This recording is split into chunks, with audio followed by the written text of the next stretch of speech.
And welcome everyone to another question time with this time. This is normally another normal show that we normally do. Hussain Hoca normally does on a Thursday, but coming along with us is Yusuf Ahmet. We've got a few questions that we've taken from our TCCUK group that our members are asking, and they will be answering them with a few other questions that I have want to ask as well. So I'm going to bring them in and do a little introduction, ask how they are, and we'll go from there. So hopefully everyone enjoys today's show. Let's welcome Hussain Hoca and Yusuf. Hoş geldiniz. Welcome. Hoş bulduk. Hoş bulduk. Thanks for having us on the show. You've come out of one show and you come into another show. You lot, you're on demand. You lot. Always on demand. Always on demand. It's a good thing. How is your week gone so far? Alashka, it's been good. Busy. It's quite tough working from home. Sometimes you feel like you're working longer hours. You wake up earlier and you finish later. So it's not always as easy as one would think working from home. But can't complain. Yeah, can't complain really. I mean, that's the same situation with me. Now that home life and work life is interbred and it's just one long line, you don't know where your personal life should start and where your work life should start. And now that you normally travel to work and then you travel back home, there's none of that now. So you could start work at 8 o'clock and you could finish at 8 o'clock at night when technically you finish at 5. So yeah, that will be another episode. We can talk about work another time. So welcome Hussain Hoca and Yusuf. Everyone knows my great friend. I'm going to call you great friend now, Hussain Abi. I'm going to call you that now. Hussain Abi artık. It's great to have you on the Thursdays, and it was very good to also have you during Ramazan, doing the iftar and giving everyone doing the prayers, and it was very, very good. And the members wanted you back. They wanted more from you. They wanted to be educated and they wanted to know a lot more. So summary wise, but you could give us a short little rundown of who you are, where you come from, and what you had for breakfast maybe. All right, so just to say that I had 2 days off in the last 3 months. So the first day off was Bayram and I was exhausted. But it was really good to come on TCCUK first thing in the morning on Bayram because all the mosques were closed, and speak to all our followers, especially all the members, especially. So it felt like good. It felt like we were doing a Bayram all together. So I want to just say that. I just want to say also that TCCUK, and to all the members to know this, that this is a great Facebook page. And just let's forget about the religion for 1 minute. It's a great page to give our experiences, to talk about our Turkish Cypriot culture, about our family backgrounds, things that even like taboo. There's lots of stuff being posted at the moment, crazy stuff. But it's really good. It's really good, and keep it up because we haven't had this for years, and now we've got it. So make the best of it. And you know what? Just even if you don't agree with someone, just agree to disagree. Be polite to one another. Be understanding with one another. Ben sizden bunu rica ediyorum. Even if you have different political views, you can be a lefty, right? You can have no political views. You can be religious. You can be a Christian Turkish Cypriot, a Jehovah's Witness Turkish Cypriot. But join the group because this is our cultural page, and this is where we need to come together. And for those who know me, I'm the Turkish Cypriot Hoca of the United Kingdom and London. Most people know me because of Mevlits and Children's Blessing, and unfortunately arranging funerals as well. But I'm here with you, and thanks for everybody that wanted me to come on every Thursday. I'll be here every Thursday, and Yusuf will be joining me every Thursday, hopefully, and we'll have lots of good subjects to cover. Thank you, Khalid. It's okay. Yusuf, welcome. Thanks again for having me on the show. It's great to be here. It's an honor to have you. I mean, we had, how long was our phone call last night? It was only meant to be like about half an hour just to go. I think we had about a 2-hour catch up, and now I feel like I've known you for years now. So just but yeah, so just this quick little summary about yourself, your background, and why have you come on the show as well? Sure. So yeah, I was born in the UK, in South, grew up in Surrey. Brought up by a single mother. My family are originally from Lorigina, in Cyprus, and that's my heritage. Grandparents came over here. And a little bit about myself. So yeah, grew up, went to school, went to university, studied financial management, decided to go and become a chartered accountant, and then switched careers about sort of 8 years ago, and now sort of specializing in investment banking, and providing consultancy advice to that sector, which I'm really passionate about, actually. But alongside all of that, I'm also very sort of into religion, faith, and philosophy as well. And those are probably two areas that I love to read up upon. I also like history, but I can't really fit that in as well. Otherwise, daily want to jump. There's only so much I can read. And yeah, one last thing. Very fortunate to work with Hussain Hoca with a lot of his initiatives. I think he's definitely a role model in our community.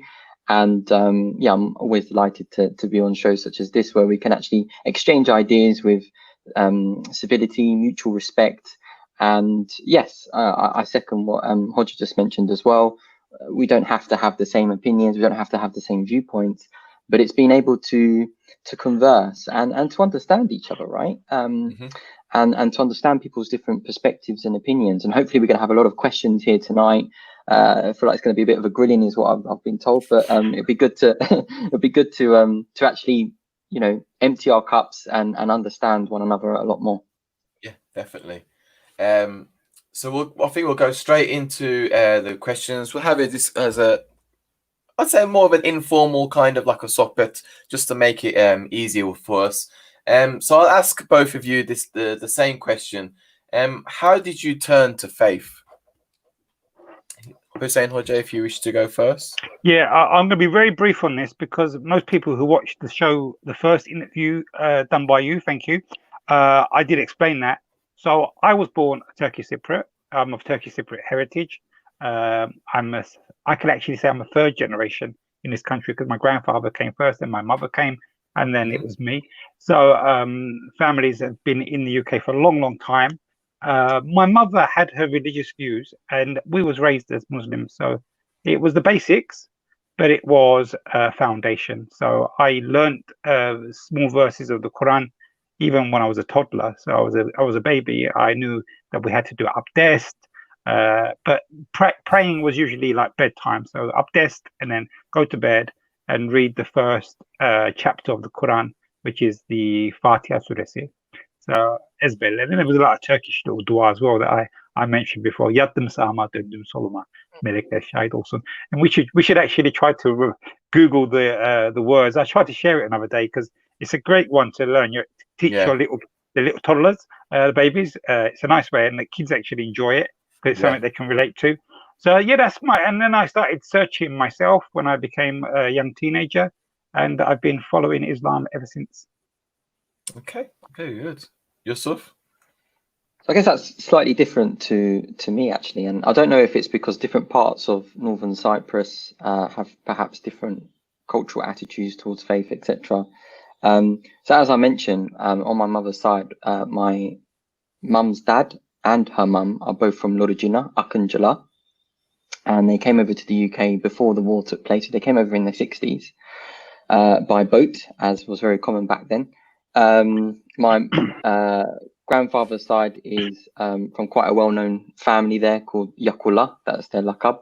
And my grandmother is from the Gatsura family as well, which is also quite a big family clan, if you like, in North Cyprus. And yeah, I think growing up, I did see that my family would observe certain parts of our faith. So her zaman oruç tutardılar. That's one thing that they did. And I'd see this growing up. My grandmother and the ladies in the household, they would actually fast. They would fast the month of Ramadan. And as a young child, I was probably about 7, 8 at the time. They never told me to fast or anything like that. But I felt like I wanted to fast as well. I wanted to be a part of it. I wanted to experience it. O zamanlarda it was mainly in the winter time anyway, so the hours were relatively short. But even when I was in primary school, I do remember doing it and sort of breaking our fast with a date and being part, and I wanted to be included. I went to a very Christian primary school, so I remember singing all the hymns in the morning, and was very sort of much in touch with Christianity, because we'd actually go to church on certain Fridays and around Easter and stuff like that as well. Then when I went to secondary school, it was more of a state school, so there wasn't any more like religion in assemblies or anything like that. And then something happened when I was 15 or 16. So I'd read the Harry Potter books, and like a lot of people probably have.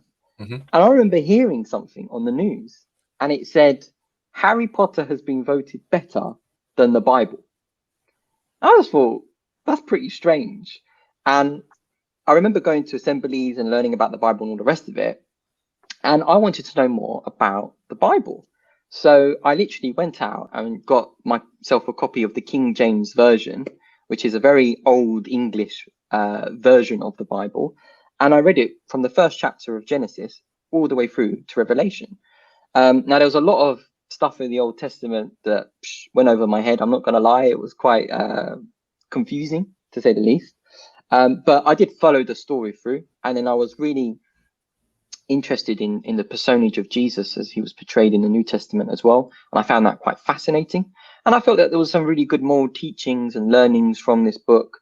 I didn't probably agree that it was worse than Harry Potter, although I still love Harry Potter. But I thought it was quite disrespectful, actually, to Christians for them to say that and come out with that. And I felt it was part of this kind of anti-religious movement that we have been witnessing, more so in recent years.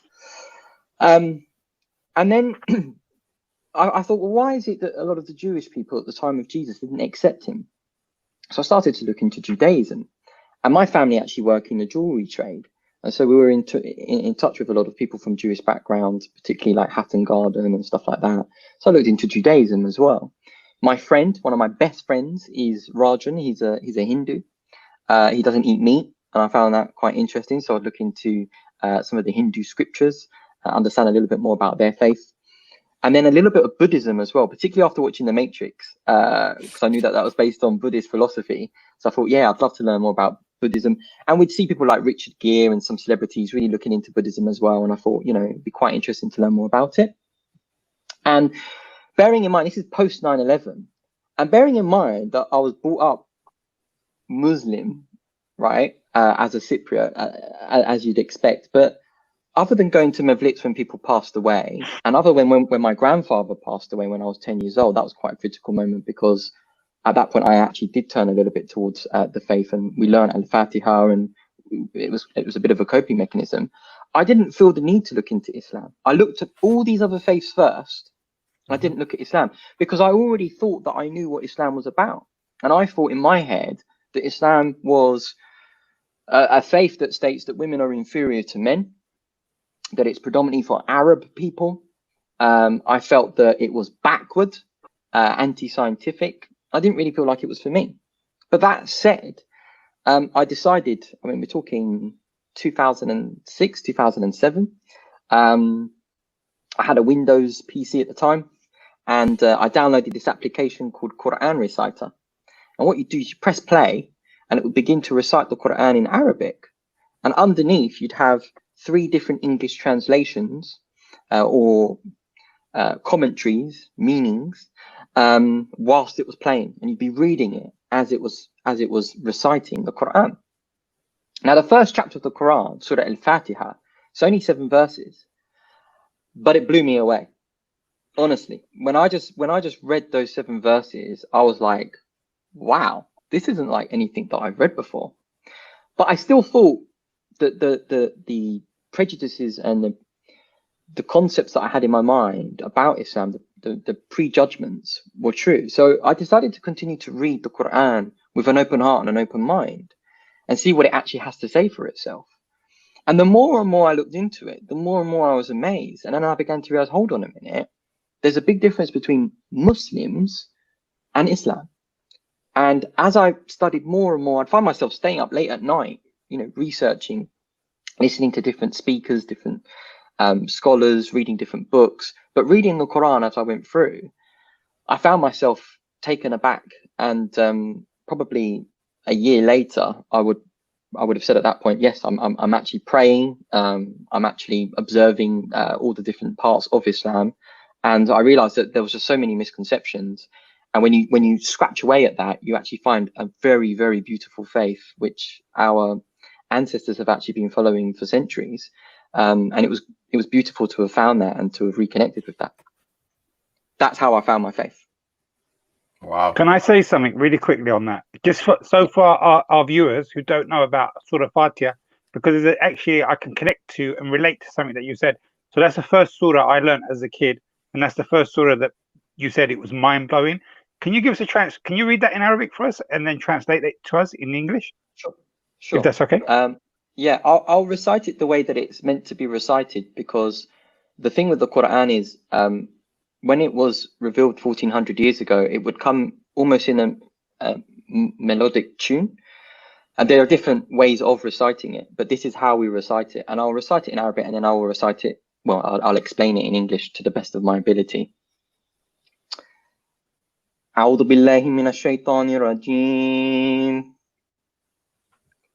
بسم الله الرحمن الرحيم الحمد لله رب العالمين الرحمن الرحيم مالك يوم الدين إياك نعبد وإياك نستعين اهدنا الصراط المستقيم صراط الذين أنعمت عليهم غير المغضوب عليهم ولا الضالين آمين. And so what this is in the English language, and it's very difficult to translate some of these Arabic words because they're so powerful. It's a little bit like Turkish. Sometimes we have this word in Turkish and we can't find the English equivalent, like günah. How do you even translate that into English, right? Sinful, is it? Is it also cruel? Like it's hard. But if we look at Bismillahir Rahmanir Rahim, right? A phrase that I grew up with, what does it actually mean? Now we know the word ismi, well, we say this in Turkish anyway, bi ismi, in the name of Allah, the most compassionate, the most merciful, the most kind, the most gracious. And when we talk about Ar-Rahman, we're talking about God's mercy, which encapsulates everything that has been created, whether you believe in God or not, whether you're animals, whether it's nature, whatever it is, everything benefits from the mercy of God. And then when we talk about Ar-Rahim, we're talking about a very specific type of mercy, which is where we ask for that mercy and God gives us that mercy in return. So when we say Bismillahir Rahmanir Rahim, it's really emphasizing on the mercy of God. And it's interesting that the Quran starts with mercy because it's a faith of mercy. It's a religion of mercy. The next verse is Alhamdulillahi Rabbil Alameen. And that is that all praises, all thanks, all credit, all appreciation is due to God and God alone, who is Rabbil Alameen. Now, Rabb is normally translated as Lord, but it's so much more than that. It's that the Lord, the cherisher, the sustainer, the nourisher, the provider of everything that has been brought into existence. So we are giving thanks, we're giving appreciation, we're giving shukr. Hamd is even more than shukr to the cherisher, provider, sustainer of everything that's been created. And then it says Ar-Rahman Ar-Rahim, again re-emphasizing, reiterating what we said in Bismillahir Rahmanir Rahim, that God is most compassionate, most merciful. Malik Yawmiddin, that God is the owner, the judge, the owner, the king, the sovereign of the day of judgment, the day of recompense. That God alone, God is the master of judgment. We're not to judge here on earth. God is the judge, if you like. Iyyaka na'budu wa iyyaka nasta'in. And this is where we move from praising God to talking directly to God. And that is that in you alone do we worship, and in you alone do we seek help. That we do not seek help from anything else other than God. And God can help us through different means. He might send people to us, or help us through different things. But ultimately, we recognize that it's God that is helping us, and it's God that we call to. اهدنا الصراط المستقيم صراط الذين أنعمت عليهم غير المغضوب عليهم ولا الضالين آمين. And that is, guide us, show us on the straight path, the path of those upon whom you have bestowed your favor, not those who've earned your wrath, who've earned your anger, nor of those who have gone astray.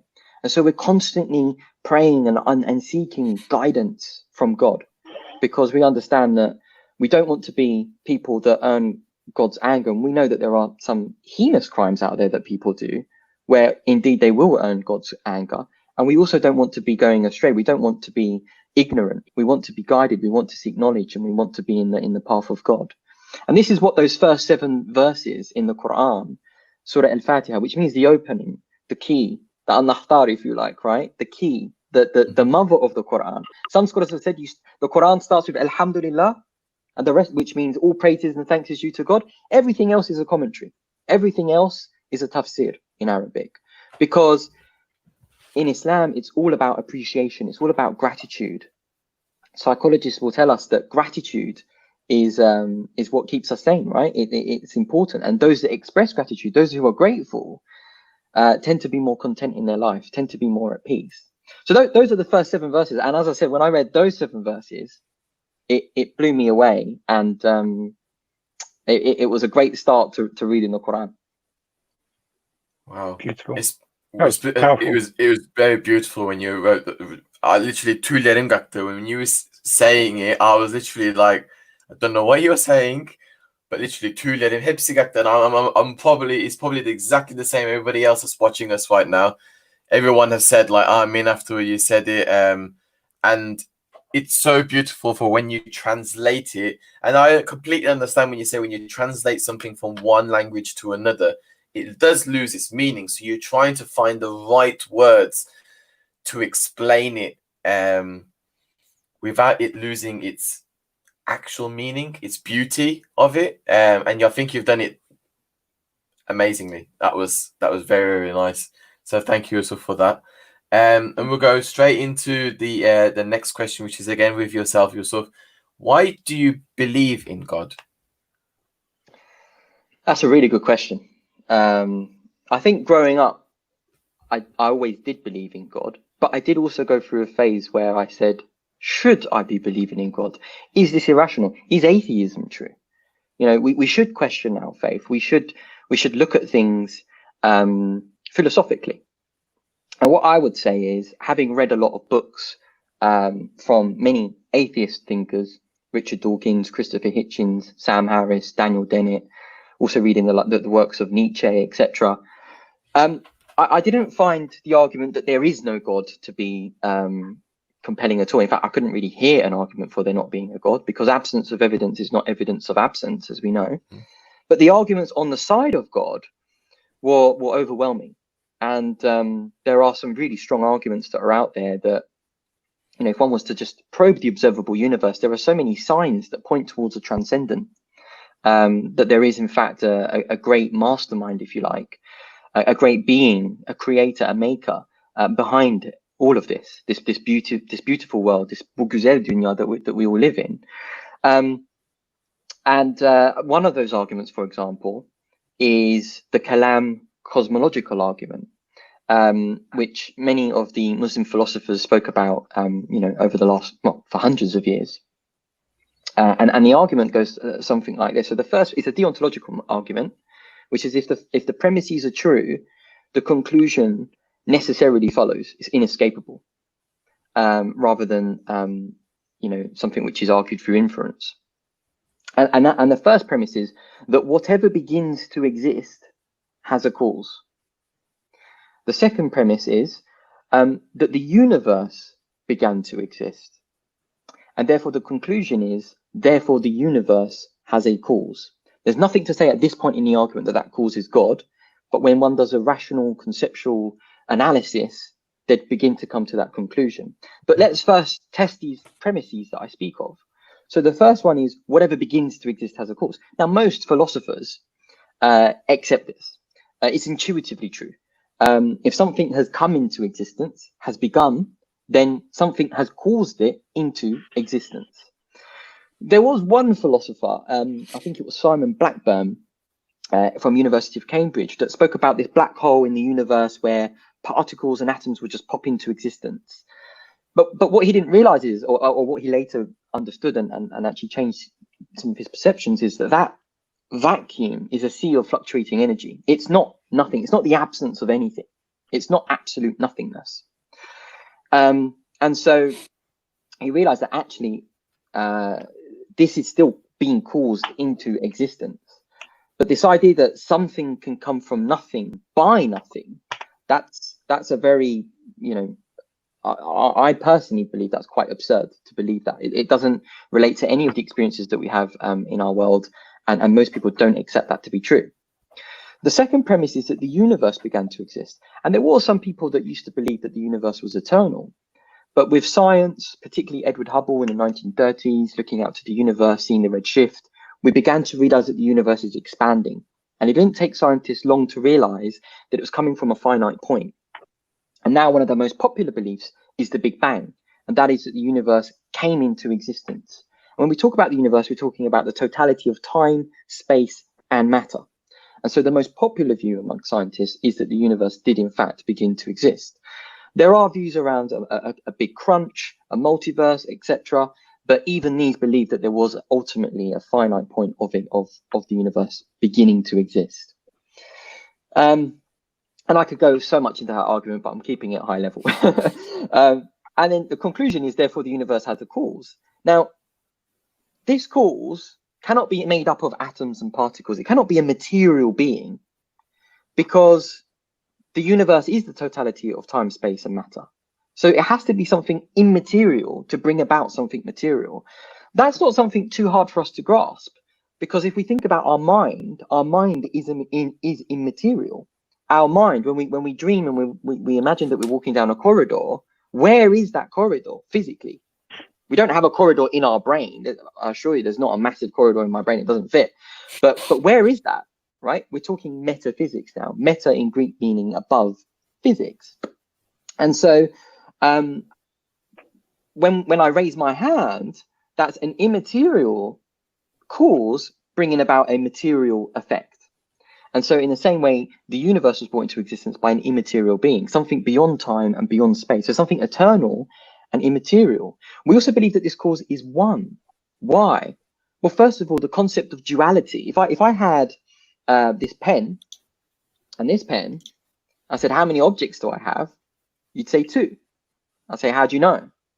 You'd say, well, look, color, shape, size, mass, matter, distance from each other. Outside the universe, these things don't exist. There is no concept of duality. There is just one. And there's so many other arguments as well. In fact, the Quran says that if there were multiple gods, you wouldn't find harmony within the universe. You wouldn't find harmony within the creation. And finally, we believe that this cause of the universe, this immaterial, eternal, one cause of the universe, has a personality. And we believe that because in order for an infinite being to bring about a finite universe, that means that they willed the universe into existence. So there's many reasons and arguments that are put forth by philosophers around the belief in God. And some of those arguments are extremely compelling. The Kalam cosmological argument is just one, and I've kept it at a very high level. But this idea that people just believe in God unjustifiably, or just because they just assert it, that's far from the case. Perhaps there are some people that do, but certainly not all theists do. There are some good arguments for believing in God. Okay. Hopefully that answers the question. No, it definitely answers the question. Wow. I'm blown away. Every time you talk, I just sit here and think Yusuf's gonna tell us a story today, and I could just sit and listen, and it's good. But on top of that, so you're basically gonna answer the next one, but it's like, how can you believe in God when you can't see him, hear him, smell him, taste him, or even imagine what he is? So how can one believe that there is an existence of God being there then? That's a fantastic question. And in fact, there was a philosophical movement in the 1930s called logical positivism, which was that the only things that exist in the world are things that can be tested by the five senses. So if you can't touch it or smell it or taste it or see it or hear it, doesn't exist. You can't, it's not true. The problem with that argument, there's a few problems with it. Number one, how can we account for moral truths? Can't find morality. You can't test for morality in a test tube. It's just not there. How can you account for logical truths? In fact, science assumes logical truths. How can you account for mathematical truths?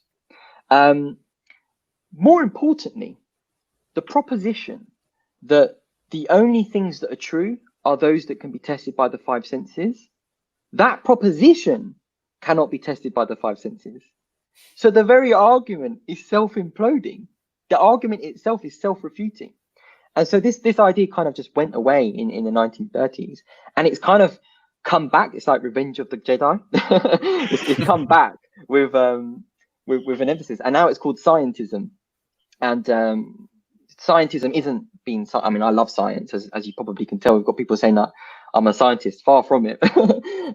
But scientism is this idea that the only truths that exist are those that can be empirically proven.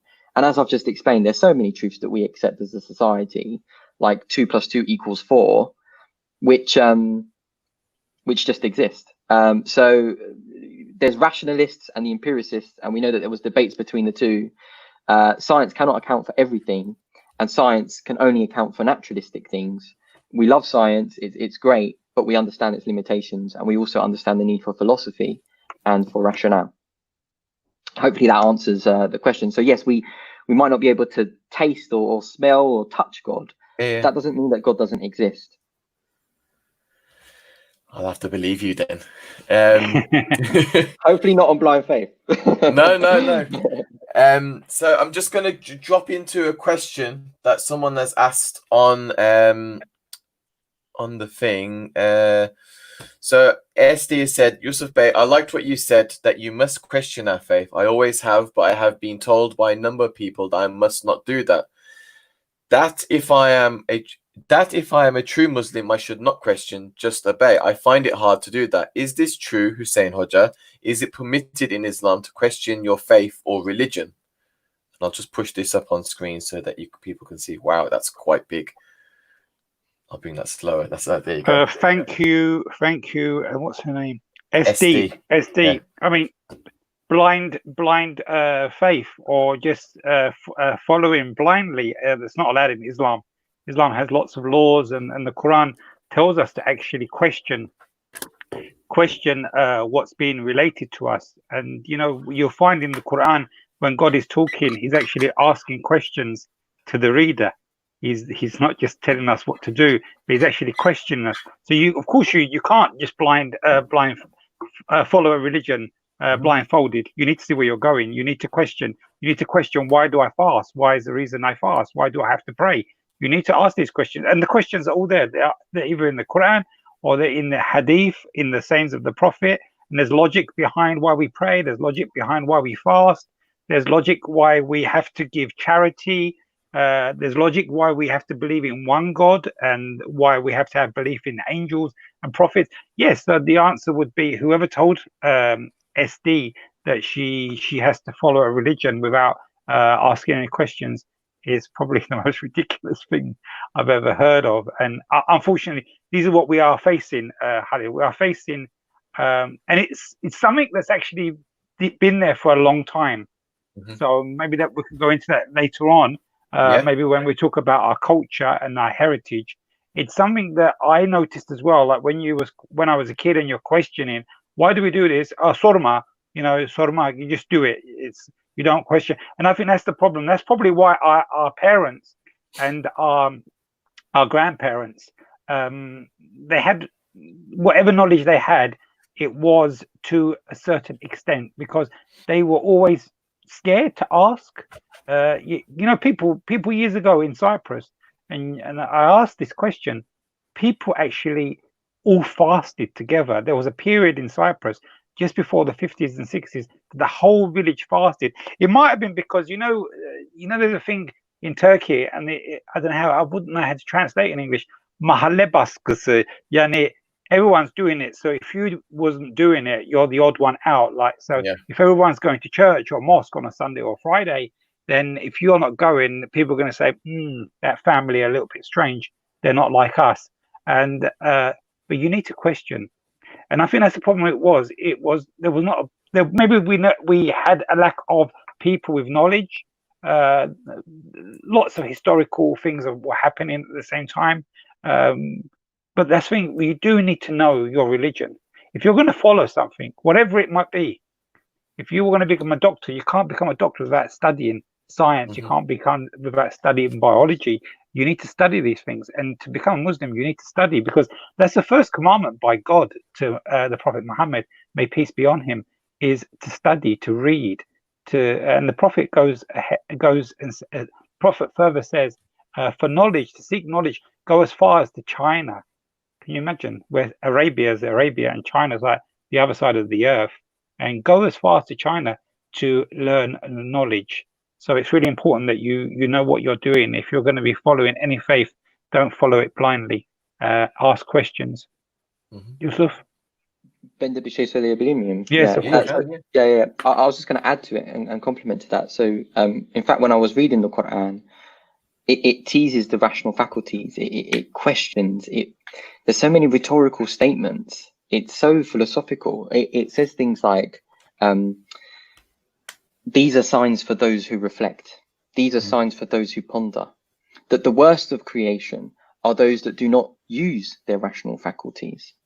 That we're told time and time again to think. These are signs for those that think, to tafakkur, to reflect, to ponder. And it also actually puts out a chain. It goes, are they just going to follow the faith of their forefathers? So this idea of just following a religion because this is what your forefathers did, that's something that's wrong. We should all be questioning our faith and making sure that we are comfortable that it is justified. And believe me, if you do that properly and you go back to the right sources, because I believe it's true, I believe it will only strengthen your faith more, and you will understand your faith in more detail. And I think anyone that says don't go and research your faith and just blindly follow, I'd be rather cautious of that. Perhaps that person isn't so confident in their faith themselves. So God in the Quran states that we should think and that we are a thinking people, and that's something that we need to revive in our community too. Definitely agree. This one's for you, Hussain Hoca. How do we know Islam is the truth? Good question. I'm going to say a personal thing first, and then maybe a religious thing. So personally, I actually think there's truth in a lot of holy scriptures that predate Islam as well, because Allah tells us in the Quran that He sent many prophets to mankind to guide people. I mean, the prophets are just there to guide mankind. And there's a tradition in Islam that says that although we have a number of names of prophets in the Quran, like Musa, Moses, Jacob, Yaqub, Yusuf, Joseph, and these are some prophets that you can find in the Gospel and the Bible as well.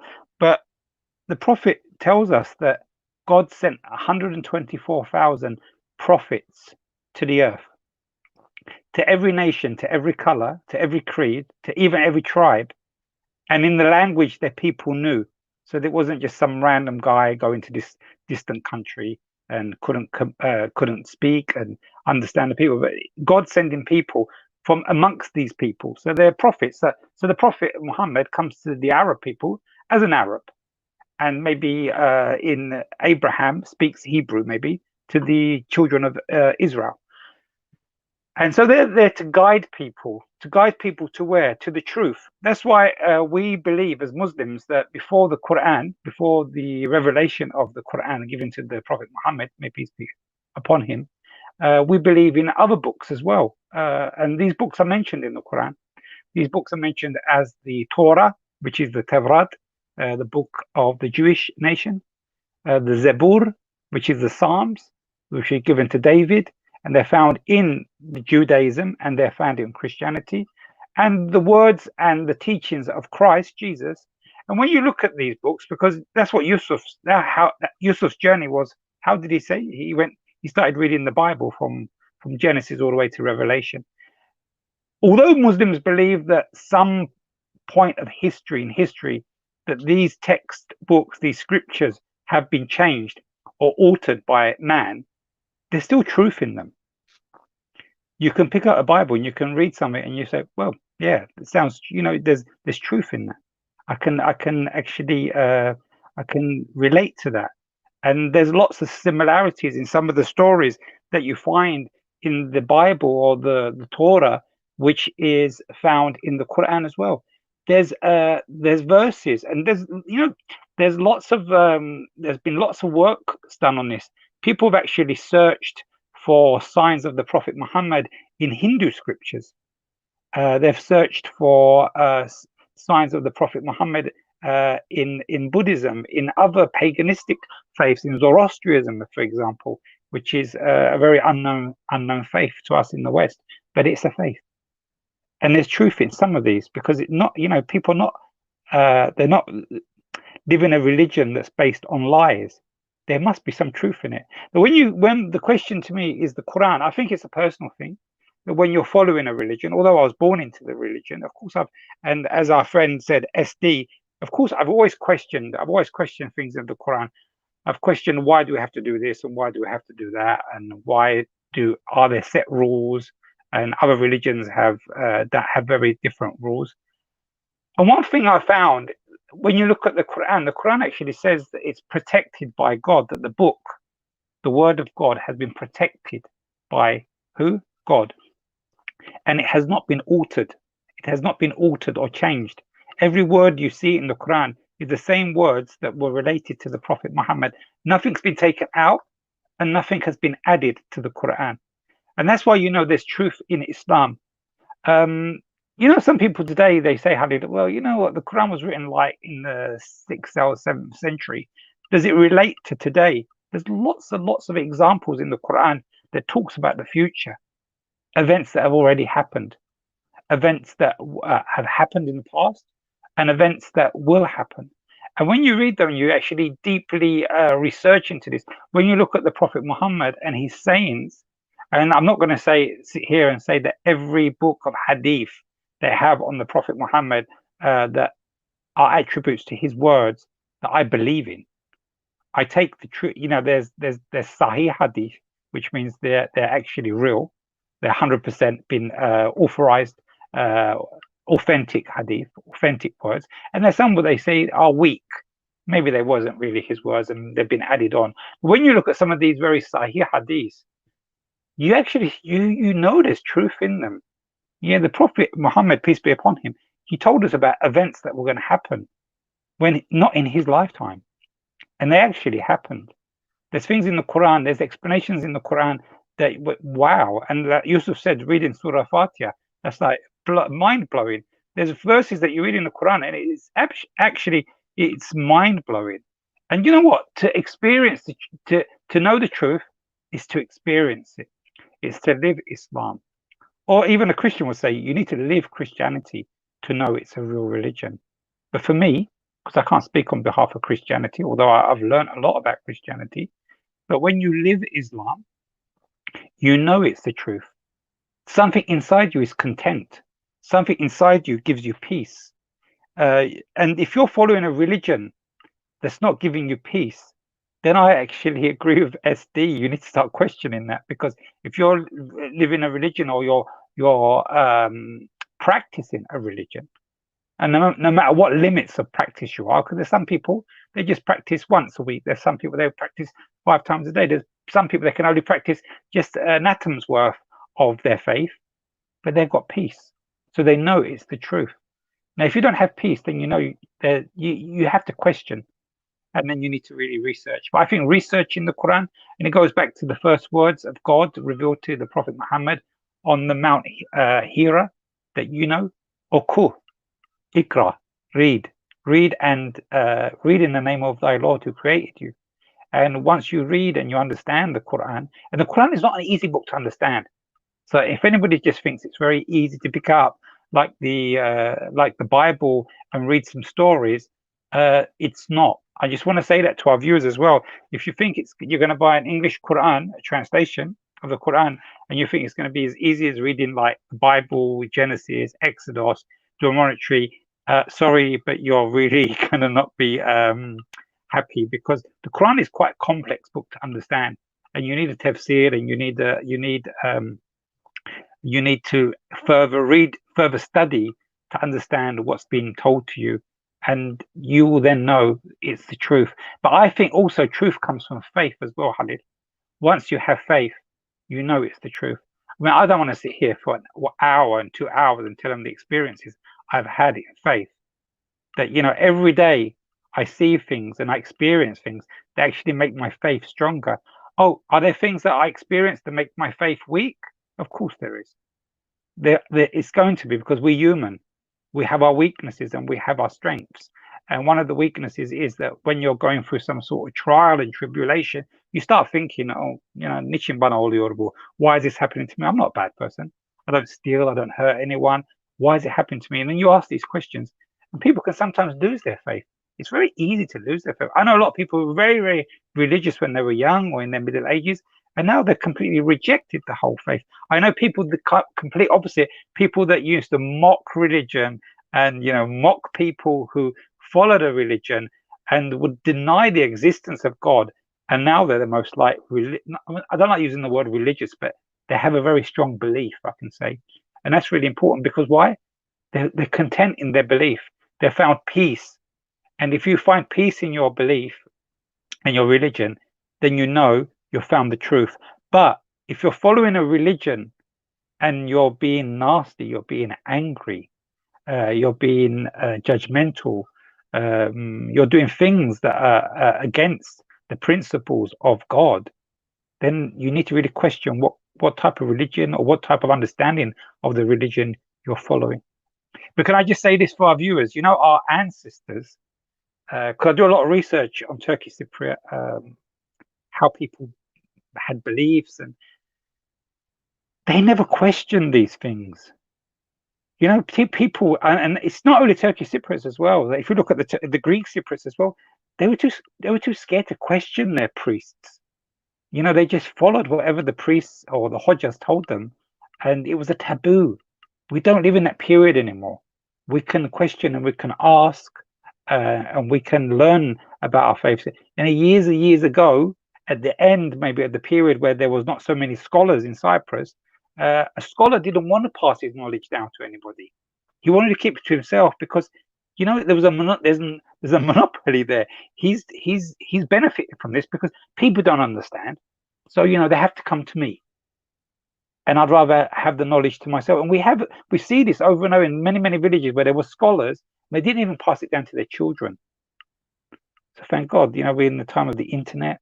We can research, we can go to libraries. We've got people like Yusuf, we've got people, other brothers and sisters, even our lady sisters as well, that come on these shows and talk about their experiences, talk about faith. We can actually openly question our faith now, which before was a taboo.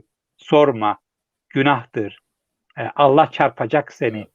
You know, it's strange. Like some of the stuff, the superstitious stuff around the Quran that you find in our society. You mustn't touch the Quran. The Quran, I think Yusuf mentioned it the other day. The Quran has to be on the wall, covered up, and it protects the house and it protects my children. No, it's not. It should be there to be read, to be understood, and that's when you know, and you will actually find the truth. I'm going to ask a completely, sorry Yusuf, you can fill in.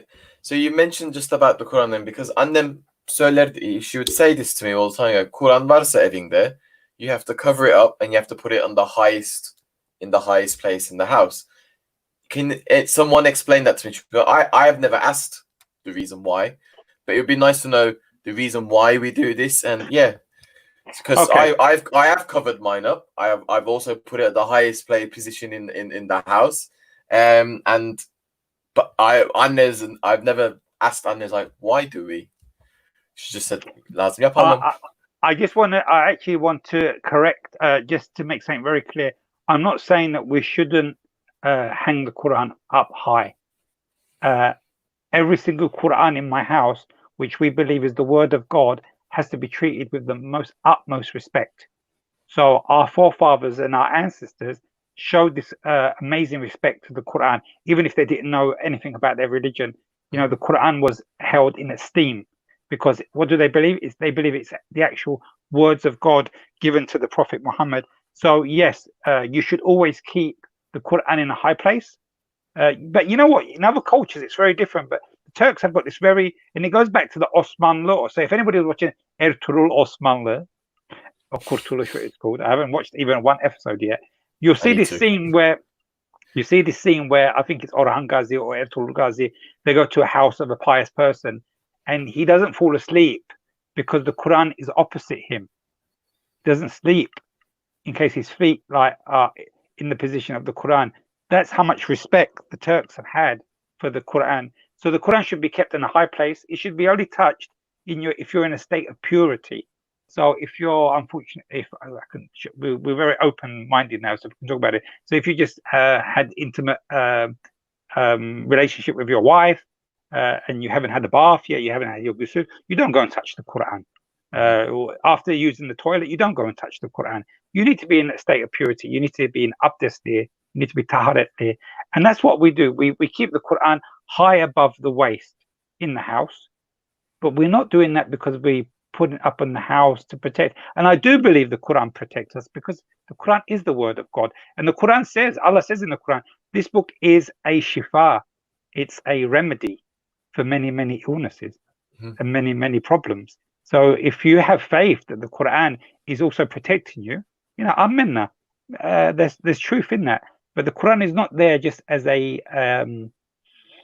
piece of furniture or as a amulet to keep on the wall. It's there for you to read. And I know many people are going to say, well, I don't know how to read Arabic. You can read the translations of the Quran, and you can read tafsirs of the Quran. And it's very important that we learn to find out what Allah, because Allah's actually talking to us in the Quran. He's telling us, he's teaching us. He's telling us about things in the past, the future, how we should live our lives, how we should treat animals, how we should treat orphans, how we should treat widows. You know, there's lots and lots of logic in this. And if you look at the way Turkish Cypriots lived, I was reading something a few weeks ago that maybe in the 18th century, there was no such thing as a yetimhane in Cyprus. Even if people were poor and they had like 8 or 9 kids of themselves, they would actually go and adopt children. They would go and take an orphan and raise them as their own children. And this comes from the Quran, because the Quran teaches us, and the Quran makes it very, very clear. And you know, the orphan has a very important place in the Quran where Allah warns us, don't be harsh to the orphan, be kind to the orphan, because the orphan is someone who's lost his parents or his mother or father, and you know, he looks up to society, he needs love. And what's God telling us? God is telling us to be kind, be nice, be compassionate. And especially some of the last verses of the Quran, Allah always talks about iyilik yap, yani do a good deed. You know, don't be stingy. Don't be a miser. Share from the bounties that God has given you to those who are more or less fortunate. Be truthful. Don't kill people. Don't kill people. Allah says that in the Quran. Allah says to respect our parents and and Allah even says to protect other people that are not of your faiths. And we can talk about that later on. Yeah. No, thank you for that, Yusuf. Did you want to add anything to the question where I asked, how do we know if Islam is the truth? How do we know if Islam? So on the other stuff, we could talk for hours. But can you hear me now? Okay. On the other stuff, we could talk for hours because it gets really technical when we talk about the Quran and where it should be. Tabii saygı göstermeliyiz. But we're living in a modern age where we can download the Quran on our phones. Does that mean you can put your phone in your pocket? Yep. Like there's so many discussions around that stuff, and things are a lot more lenient than we would think as well, actually. But on the topic of how do we know that Islam is true? Huge question. Again, we could spend hours discussing that. The only thing I'll probably say to complement what Hoca has so beautifully put is, for me, Islam makes the best sense of a lot of the other faiths. It's almost like for me on my journey, as I mentioned, researching those different faiths, it was almost like all those different jigsaw pieces came together and it finally made sense. And that is that, in fact, all of these faiths all come from the same source. One God, one message throughout time. People may have changed that message, that the message may have become distorted, unpreserved, perverted for people's own political agendas, etc. But it's a common message. Islam never came as a new religion. This is quite important. Islam came as a revivalist movement. It came to call people back to the religion, to the faith of Abraham.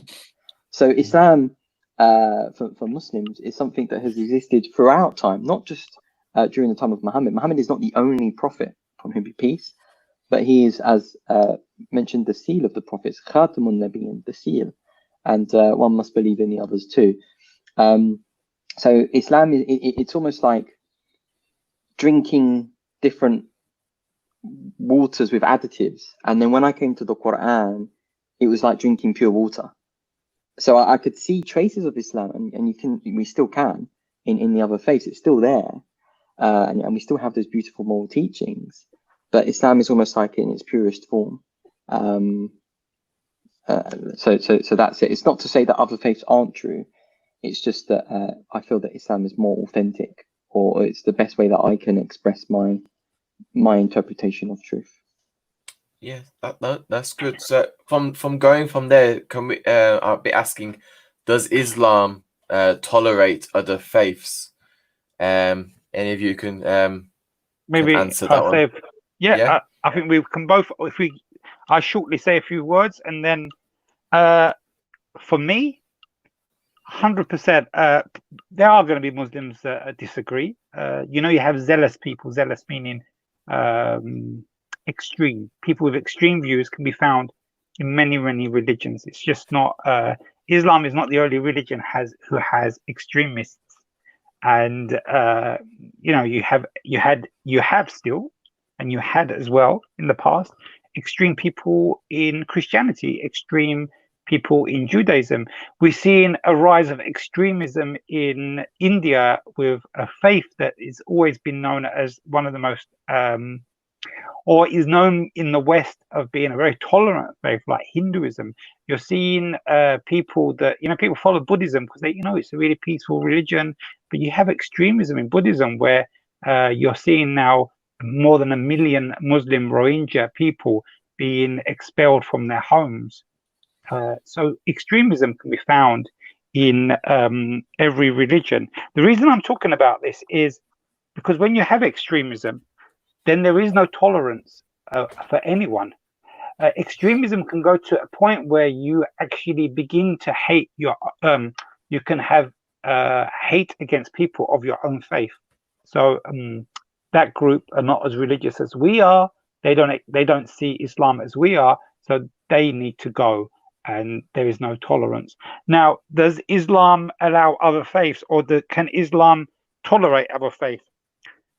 Tolerate ain't even the word. Islam can live with faiths, and for many people, if you haven't studied the history of Islam, I'd really advise people to study Islam, because we, as a Turkish nation, or people who are from Turkish origin, we should know this answer to this question straight away, because the Turkish people, the Turkish Muslim people, be it in Cyprus or in Anatolia, the Turks that live in other parts of the Middle East as well, they have lived side by side with people from other faiths for centuries.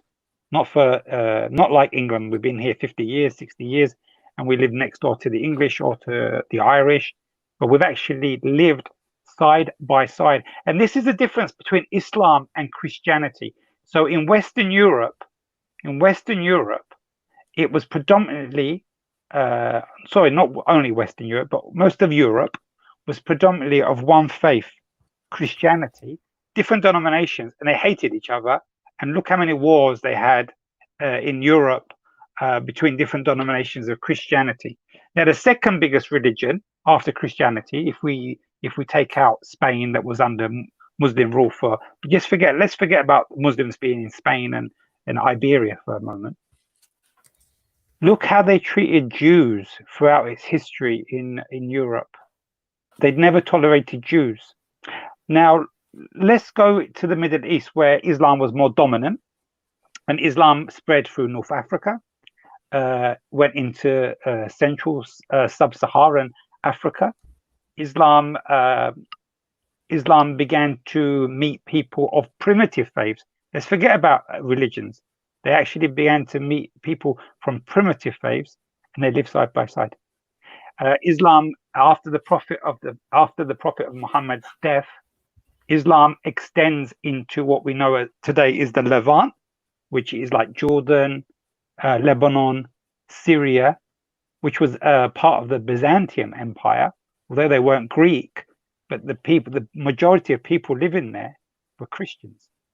They live side by side. And the most amazing thing is that Islam then spreads into a country called Persia, and Persia is not Christian.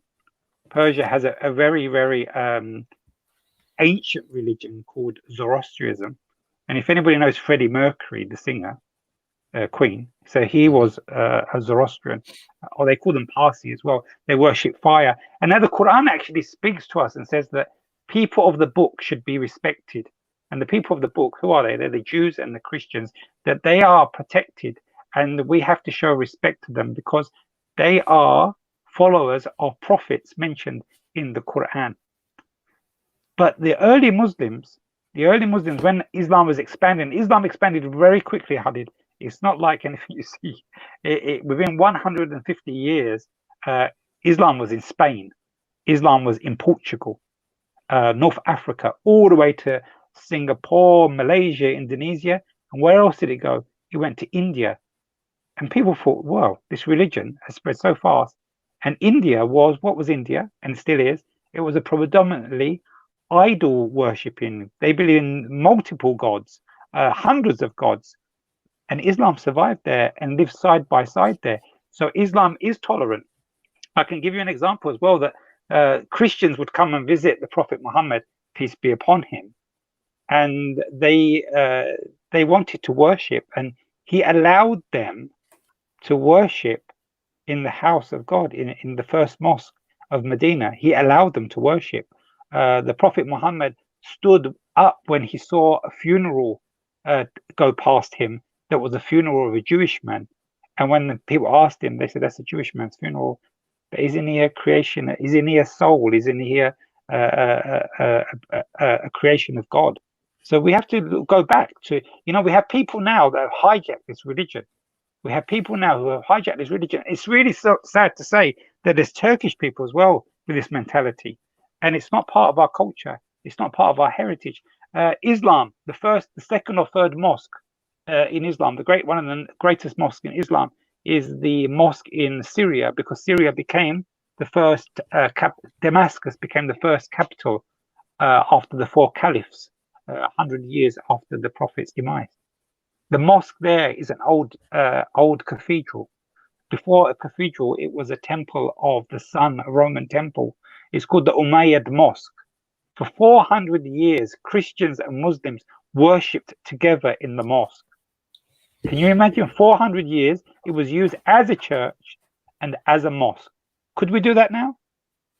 Can you imagine going to a mosque now and bringing him I'll bring my Christian friend in, let him worship there. You can't do it you can't do it the other you can't do it the other way as well. And then we have other stuff. I just want to give a few examples because this is really, really interesting. And I've noticed it's been a theme on TCCUK as well. A lot of people are saying lots of things. The Prophet Muhammad, peace be upon him. And when we talk about, you asked me a thing about the truth. The Prophet Muhammad actually said, my followers will go into Egypt. They will go into Egypt. And when they go to Egypt, there's a monastery in Sinai, which is St. Catherine's Monastery. And the Prophet Muhammad says, and he warns the Muslims, and there's actually a declaration where he's actually put his fingerprint to protect. He said, do not disturb this building. Do not disturb the nuns and the monks. For this is a place where the revelation of God has been spoken. And this is a religious shrine. Mm-hmm. And even when the Caliph Omar enters into Jerusalem, which was a Christian and Jewish city. And the Christians and the Jews and the bishops, they come to meet him, and they take him to a church, and they ask him, and it's his time for him to pray. And he says, I won't pray here. And they get a little bit offended. Oh, why doesn't he want to pray here? And then he later goes and prays on an empty space. And he said, I don't want future generations to know that I prayed in your church, so they come and take the church from you. And Omar prayed in this church. This should be ours now. Amazing history. And we need to, and I'll give you one more example about tolerance in Islam, or tolerance in our heritage. We come from Cyprus, a country that was predominantly Christian. We lived like 400 years. And in Anatolia, the Turks lived side by side with Armenians, with Jews, with Christian Greeks and Assyrians.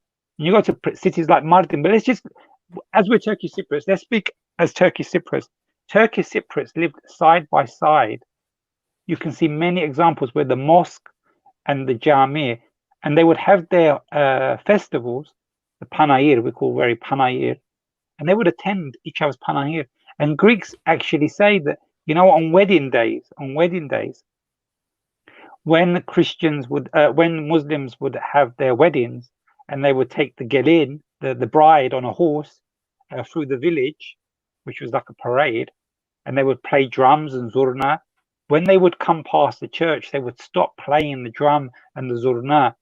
And when they would pass a Greek cemetery, they would stop playing the zurna and the drums. And it was vice versa. What they done, and that's respect, that's tolerance. So from my understanding, absolutely, we need to be tolerant, because Allah commands us to be tolerant, and the Prophet Muhammad says to be middleweight. And the Prophet Muhammad warns the Muslims. He's warned us against all this extremism when he said, I warn you against people that will come and be extreme in the religion. Do not be extreme in your religion, but be middle way. Yusuf?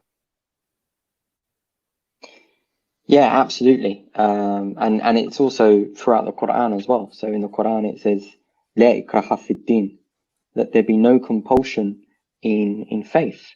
You cannot compel somebody to be under the realm of Islam, whatever that would mean either. But anyway, because to be a Muslim, you have to believe something in your heart. You could have an atheist who's learned how to recite the Quran off by heart, has a beard, maybe wears a little hat, maybe a thobe, speaks fluent Arabic. Doesn't mean they're Muslim, right? That's just the outward. Someone who's a Muslim, it's whatever's in their heart. That's something that we can't see, something that's not visible to us. We spoke earlier a little bit about judging people as well. How can you judge what's in somebody's heart? You don't know. But yeah, let ikraha fid din, let there be no compulsion in religion. In fact, there's an entire chapter in the Quran called Surah Al-Kafirun.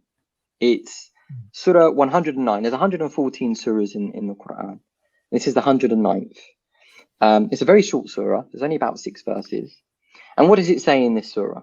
Does it say, so Al-Kafirun is the disbelievers, not the unbelievers or the non-believers, but those who know that Islam is true and knowingly reject it. The word kafir, which is now used as a derogatory term by some Muslims to others, oh, you're a kafir. People use it now as though it means like non-Muslim, but it doesn't. That's ghayr Muslim.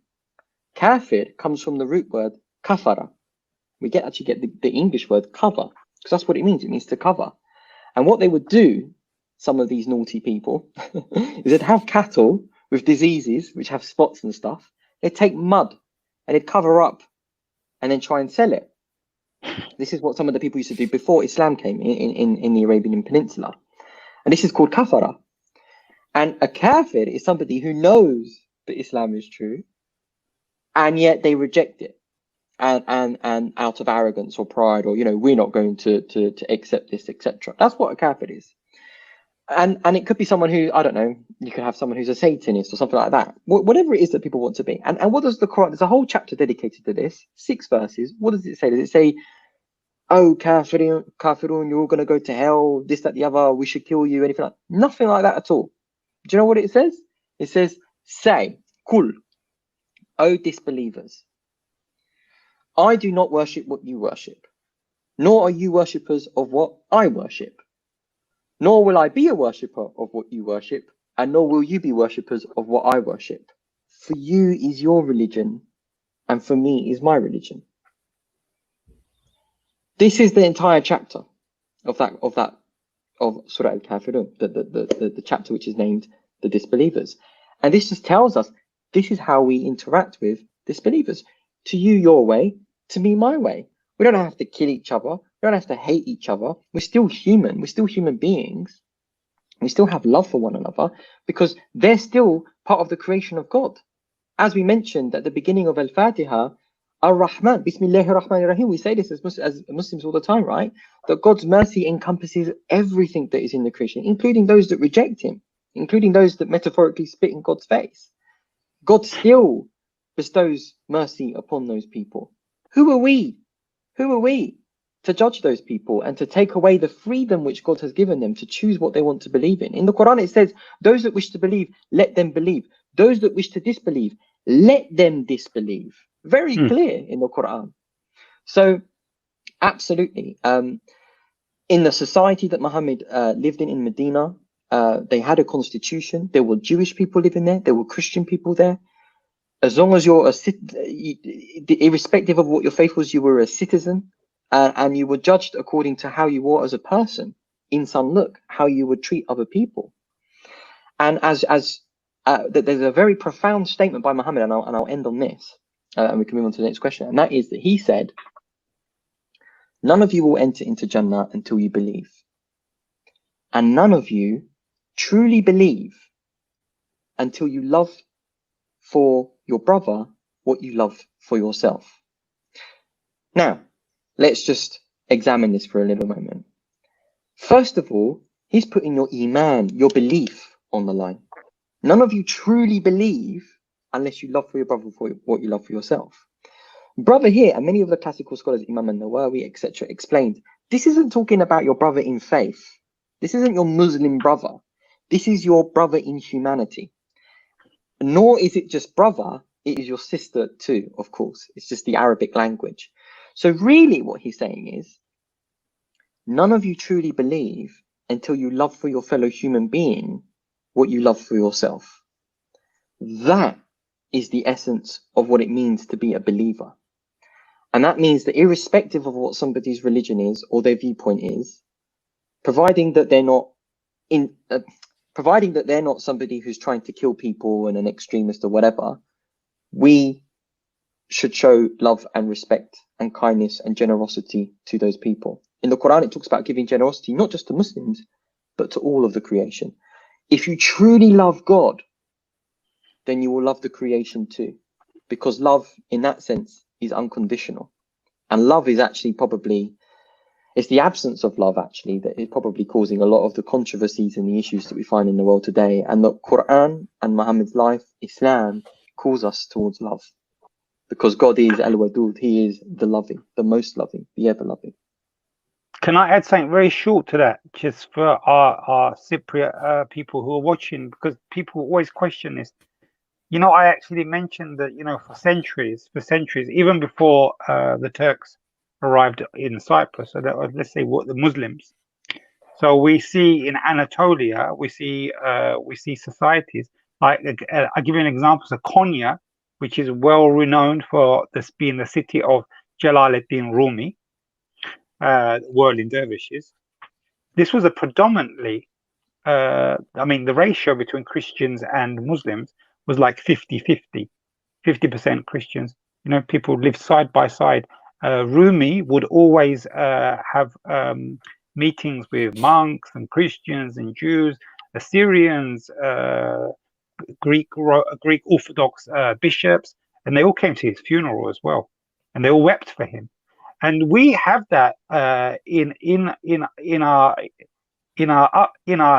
making, because Cypriot people have always been tolerant. Turkish Cypriot people have been tolerant. Yes, unfortunately, in the last 50, 60 years, we see a lot of things happen in the island.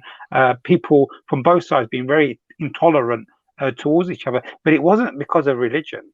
That's what we need to remember. I can actually give you names of so many Turkish Cypriot villages that had not even one Greek Cypriot person living in those villages. They actually had churches there, and Turkish people looked after the churches. And every Easter or every Christmas, surrounding Christians would come and worship. And they had no doors, no one went in there, stole an icon, no one put graffiti on the wall.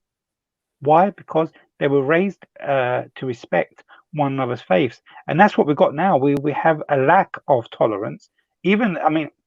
Some of the things that I see in Cyprus, and we see on both sides, intolerance, it's not actually done by religious people. It's done by people that are actually very intolerant against religion. And what we see now is a complete breakdown of what our ancestors would have been like. Our ancestors would probably be rolling in their graves if they saw the intolerance that we have today. I just want to make that very clear. Thank you. In connection to the answer that you gave earlier, Yusuf, will the good actions of the non-believers be wasted then? Good question. No. Irrespective of whether somebody's a believer in God or not, good is good. And we're told that we should enjoin the good and forbid the evil. And if any human being, if anyone, any soul does a good deed, then they will be judged accordingly. If they do a bad deed, they'll be judged accordingly. And actions are but by our intentions. Her şey niyetimize bağlıdır. So there are many, and this is a real big issue in our community. We think that, if you're a Muslim, you're better than an atheist. No, because there are atheists that probably give more to charity and do more good in society than some so-called Muslims. That being a Muslim is about transforming and changing your heart. That said, I will talk about something now more on a philosophical level, which is about the notion of good. And that is that in the absence of God, not in the absence of believing in God, but in the absence of God, it's very difficult to justify whether objective moral values actually exist. Hear me out here. So, what tends to follow with atheism is naturalism, physicalism. That all that exists is the natural world. Atoms, particles, matter.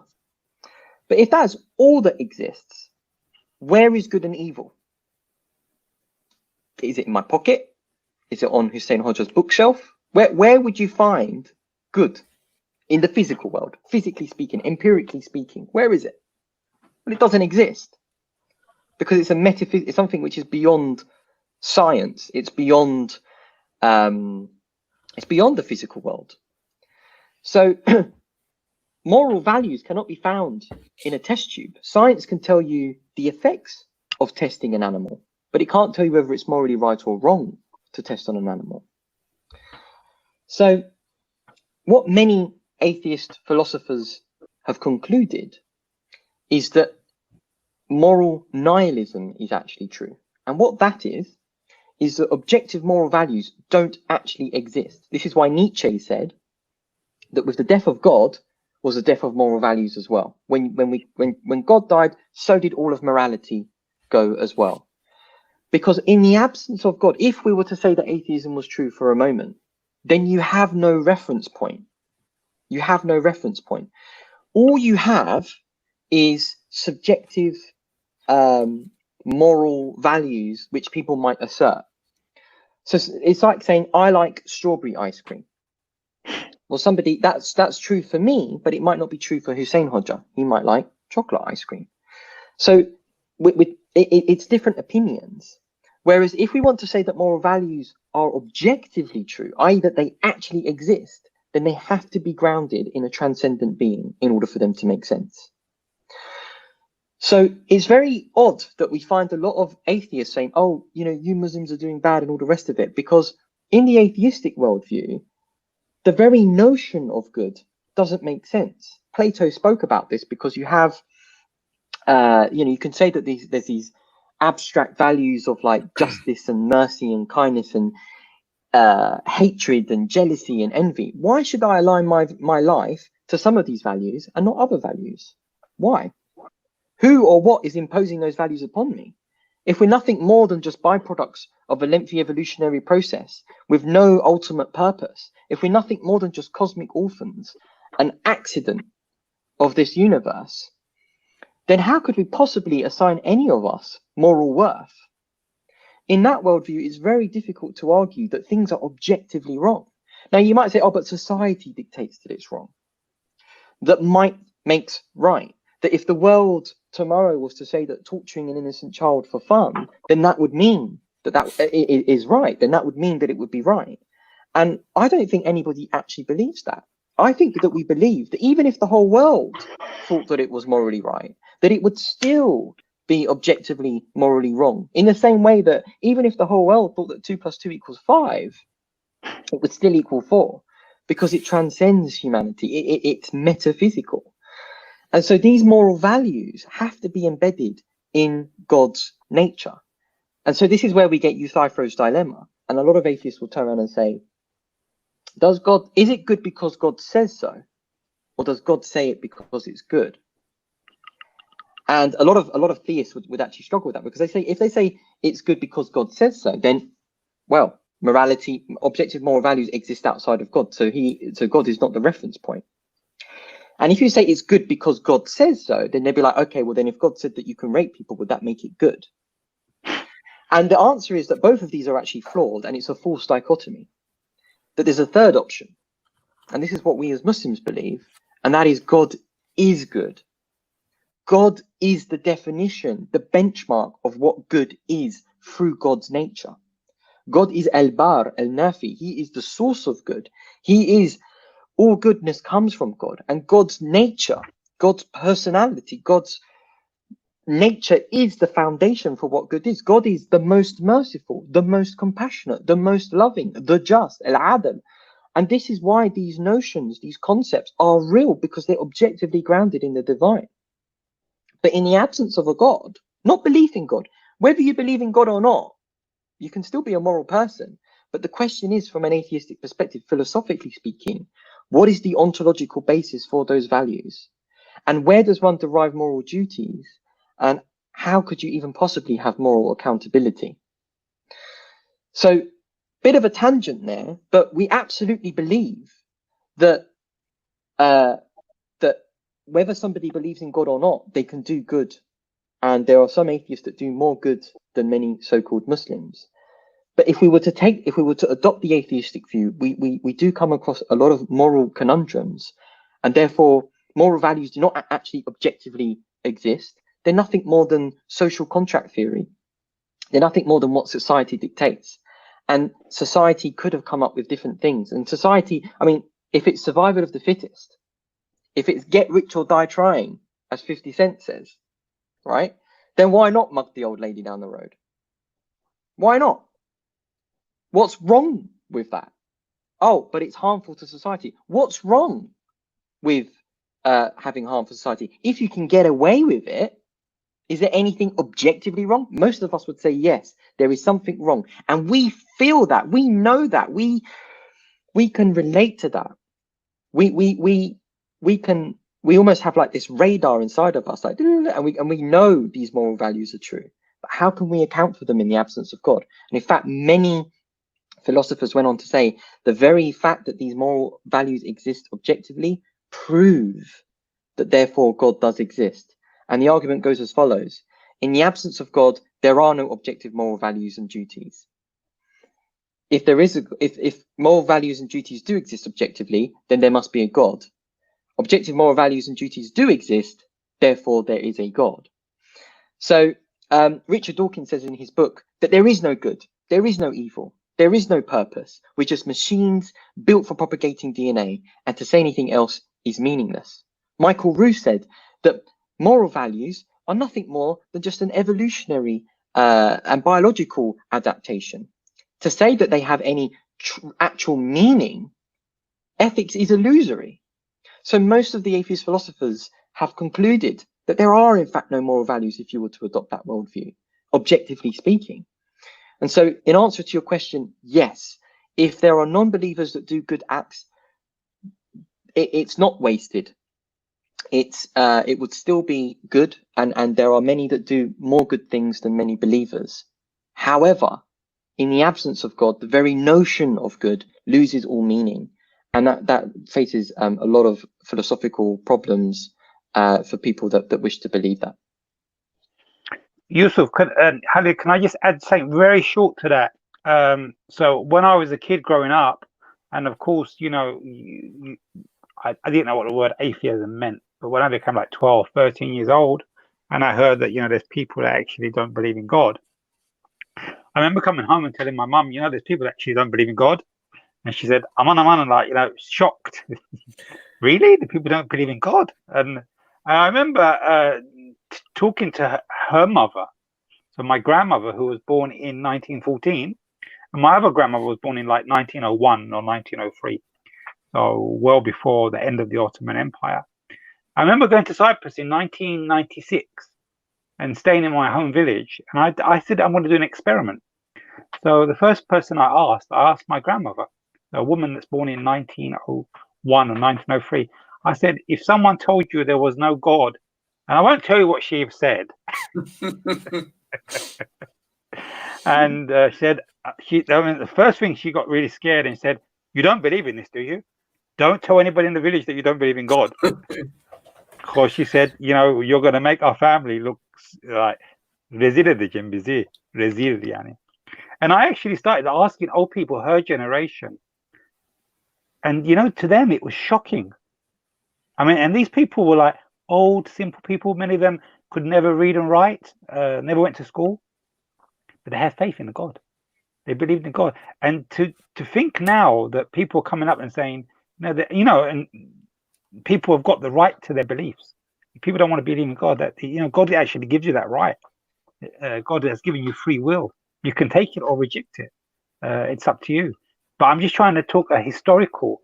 In historical, our ancestors would not even dreamt of debating this. You know, they'd actually think that God will curse them. That, you know, that the calamity will fall upon a house that had somebody living inside who didn't believe in God. And these were God-fearing people. And it was because they were God-fearing people that we go back to the question you asked me before. That's why they were tolerant towards another religion, because they saw the shrines and the holy places of other people as holy places. You touch that place, God's going to give us something very bad. God will punish us. So that's what I want to say. So atheism did not exist in our grandparents' generation. So SD, which we've just found out that her name is Esin, is saying then, so Tamam, but what will happen to the souls that do not believe in Allah then? What will happen to this? Yeah, I think that's for God. That's between that person and God. And somebody who doesn't believe in God now, they might believe in God later. We don't even know what we're going to be doing tomorrow or in the future, and it's not for us to pass judgment on others. I think the point here is that by rejecting God and God's compassion and God's mercy and God's kindness and generosity towards you, and to reject all of that and say, no, I do not, despite everything that you've given to me, I reject you and I'm going to spit in your face, then God can take away those blessings. That's what hell is. It's God removing. This is not the neutral. This is not the default, right? The default is that we would be in complete pain and suffering in the absence of God. The very fact that we do not feel pain and that we feel love and happiness and joy, etc. These are all blessings from God. And if you want God to remove those blessings, and those blessings are removed, then you will no longer benefit from those blessings. That's the way to look at it. So right now, irrespective of whether we believe in God or not, because God is most merciful, irrespective of whether you believe in God, that mercy is still bestowed upon you. That compassion, that love, that kindness is still there. That door is still open. That opportunity is still in front of you. But if you wish to reject it and God was to then at one point remove those blessings from you, then that is what will happen to those souls. No, thank you for answering that. There's a few questions coming from the viewers, so keep them coming in, everyone. What we'll do is we're gonna answer these. Yusuf and Hussain Hoca will be answering these at the end. We've already got a few set questions. We've got about 3 more left that are set, and then we'll be going. Yes. I mean, you know, when I just before we started, before we went live, and people should know this, we were talking about platforms and we're talking about these groups. Now I can tell you, because I'm just actually following my live stream. We've got people watching from Doha in Qatar. I've got people watching from Dubai. I've got people watching from Jordan, Cyprus. I mean, this is amazing that, you know, we're connecting with people, and it's, you know, keep it up. It's really good. Definitely. Thank you for you lot as well for sharing it. But yeah, so let the questions come in. We'll answer these. There was a few that were on our TCCUK group that a few of the members had raised. We'll be answering these at the end of the nearer to the end of the show. I wouldn't say at the end of the show. Nearer to the end. We've got a few set questions left, and then we'll go into these. But the next one that is on is for you, Yusuf, if you can answer this. Do Islam and Christianity have different origins?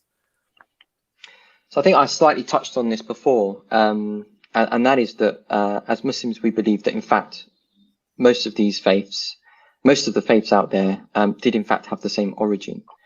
I have a very close relationship to Christianity because, as I mentioned, I did read the Bible, and it's not that once I started to read the Quran and look into the Islamic tradition that I then forsook the Bible and no longer looked at Christianity.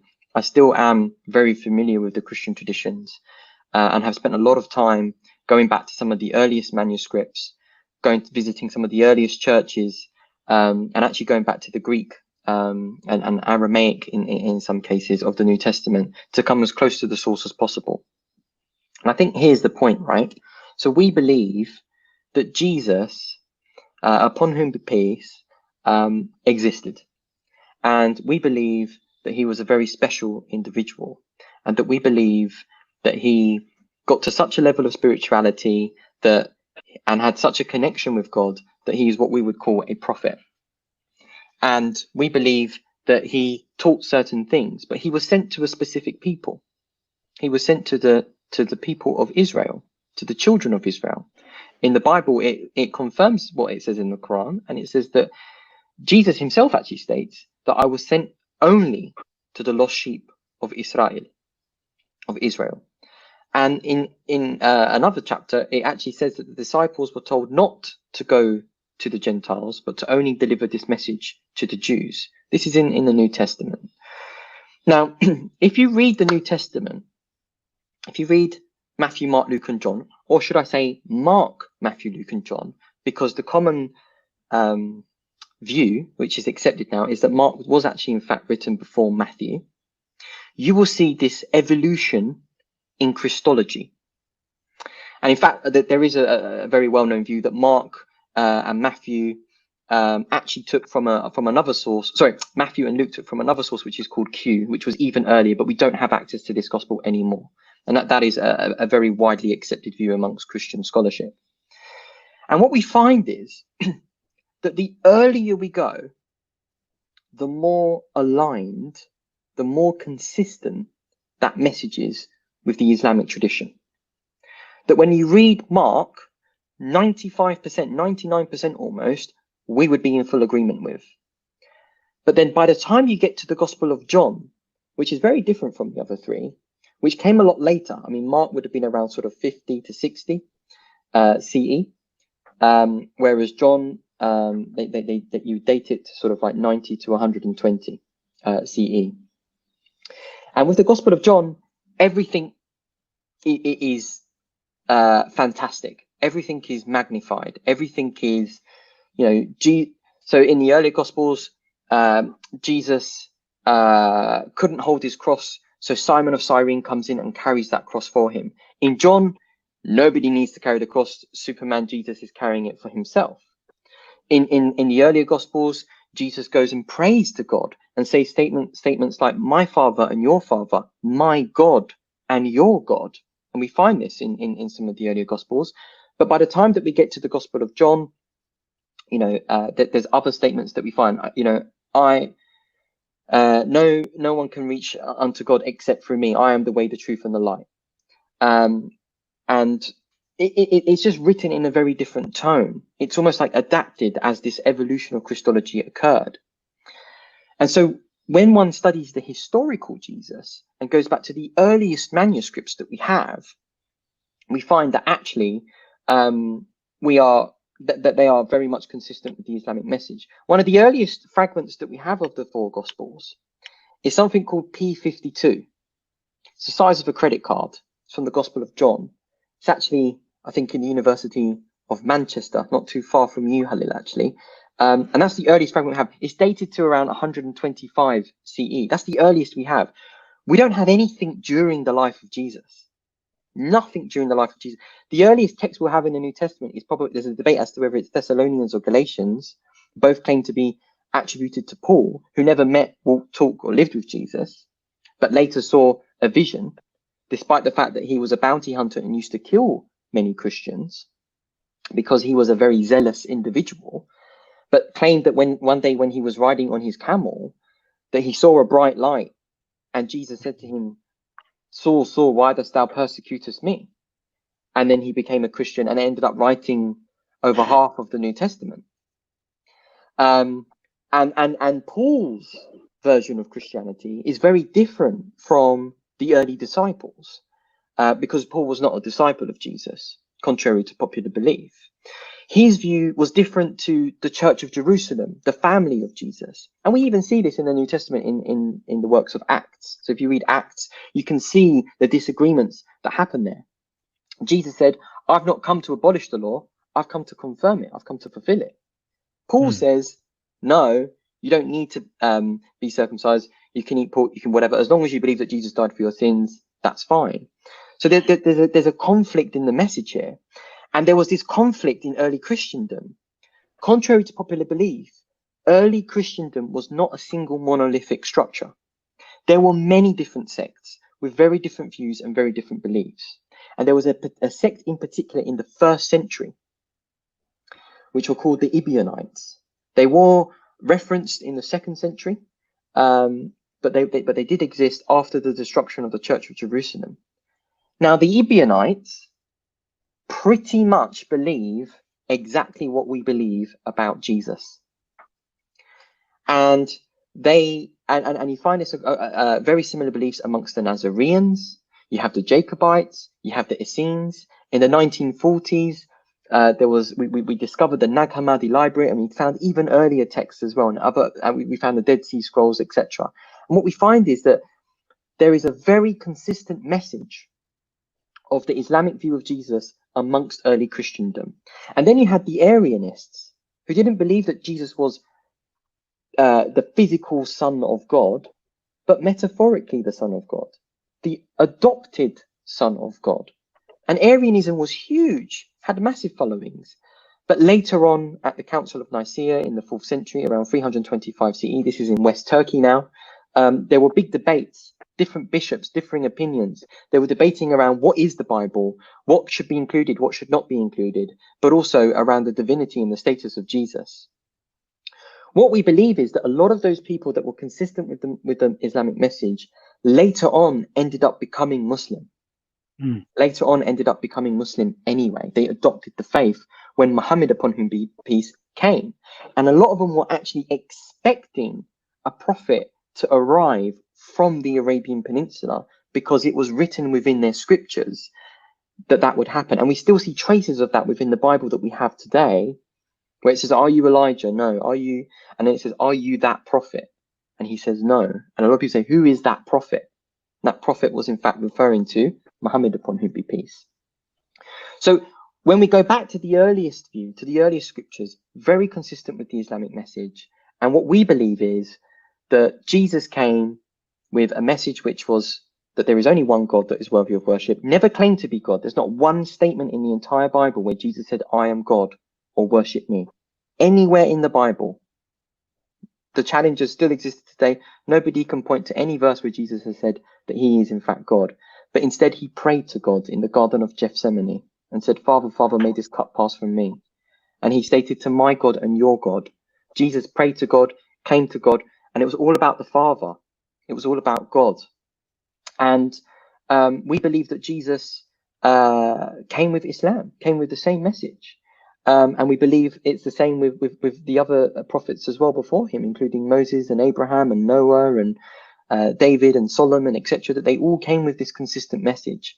But because Jesus never wrote anything during his lifetime, or nothing was written during his lifetime, and the earliest text that we have is from somebody who never even met him around 50 CE, we don't have anything that's authentic. And this is the problem. There's many pictures of Jesus with the Bible under his arm. I saw it, I think, in the Chora church in Istanbul, one of the oldest churches in the world. He's got the Bible under his arm like that. The Bible didn't exist during Jesus's lifetime. There was nothing written down. It was all oral traditions, which were, and there were so many conflicting ones, so many other gospels, hundreds of gospels, not just 4. Some of them made it and some of them didn't, and it was very politically driven. So in answer to the question, do Islam and Christianity have different origins? No, they have the same origin, the same God, the same message. And Islam came to call people back to the faith of Jesus and to vindicate him from a lot of the claims and the allegations that people made against him and his mother as well, Mary, who there is an entire chapter in the Quran called Surah Maryam, named after his blessed mother. Would you like to add anything to that, Hussain? Maybe. I mean, I personally believe, of course, that there's a very, very strong connection between Christianity and Islam, because Christianity is also a part of the monotheistic faith and the teachings of Abraham. And Abraham is the patriarch of Hanif, the patriarch of monotheism, patriarch of belief in one God.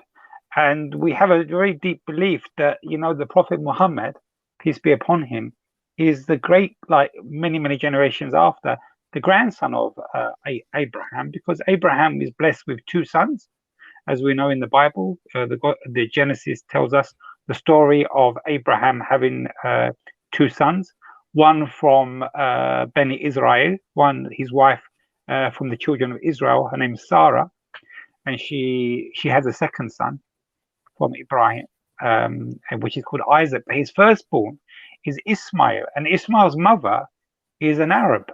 She's an Arab, maybe she's an Afro-Arab. She's from Africa, maybe, but she's an Arab, and she's the great-great-grandmother of the Prophet Muhammad. And the Bible says, the actual Bible, you can pick up, I've got the Bible in front of me actually. The Bible says in Genesis that God actually promises Hagar, the Hajar, the mother of Ismail, don't fall into despair because you've now been sent away. And where was she sent? She was sent to Mecca. And the Bible calls Mecca Baka, which is the old name for Mecca. It's actually, and it talks about the land of Kadar, which is Arabia. So she's banished to Arabia, and God makes a promise to her. And it's still in the Bible. If you read the Bible, it says that God's promise is, I'm going to make Ismail's offspring, his children's children, into a great nation. And did he keep his promise? Yeah. That the Prophet Muhammad comes from the great nation of the children of Abraham. So yeah, we're all connected. We're brothers, actually. Maybe the mums are different, but we're all brothers, and we have the same father. Yeah, definitely agree. This one is this question, I think, is a kind of a joint to a question that was asked on Facebook. So I'm going to probably set the levels first, and then we can go into the question asked. Is and this can be answered from just either yourselves. Is there a strict dress code for Muslims? I'm just going to say a few words on this. I think it's the most again, if we look in our history, our grandparents would never even they would probably be very offended by the question. Islam teaches us to be morally dressed correctly when we go out, and I think all faiths do, and I think all cultures do as well. What we're seeing today is something completely different, but we're told to be disciplined in our mannerism, in the way we speak, the way we converse with each other, and also when we go outside. So you're supposed to be dressed sensibly. You have to be modest. If people want to think this is strict, that's really something that's something they have to deal with. I mean, being dressed modestly is nothing to being strict. It's just being, the Victorians said being prim and proper. So I think there is an issue because we've moved along in time, but our forefathers all dressed the same. And I think if we was to ask this question 70 years ago to like one of our nenas in the village, do you think the way you're dressed is strict? She'd probably think you've lost the plot. And I think if she knew if you was to tell her that one day we're going to be dressed like we are now in the West, she probably would have had a heart attack and fell down and she needed a doctor. So things have changed, but there is a dress code in Islam. I don't think it's strict, but there is a dress code in Islam and the dress code is not only for women, it's for men as well. So men are told when they're outside of their house in public places, they have to dress in a certain way, covering certain parts of the body.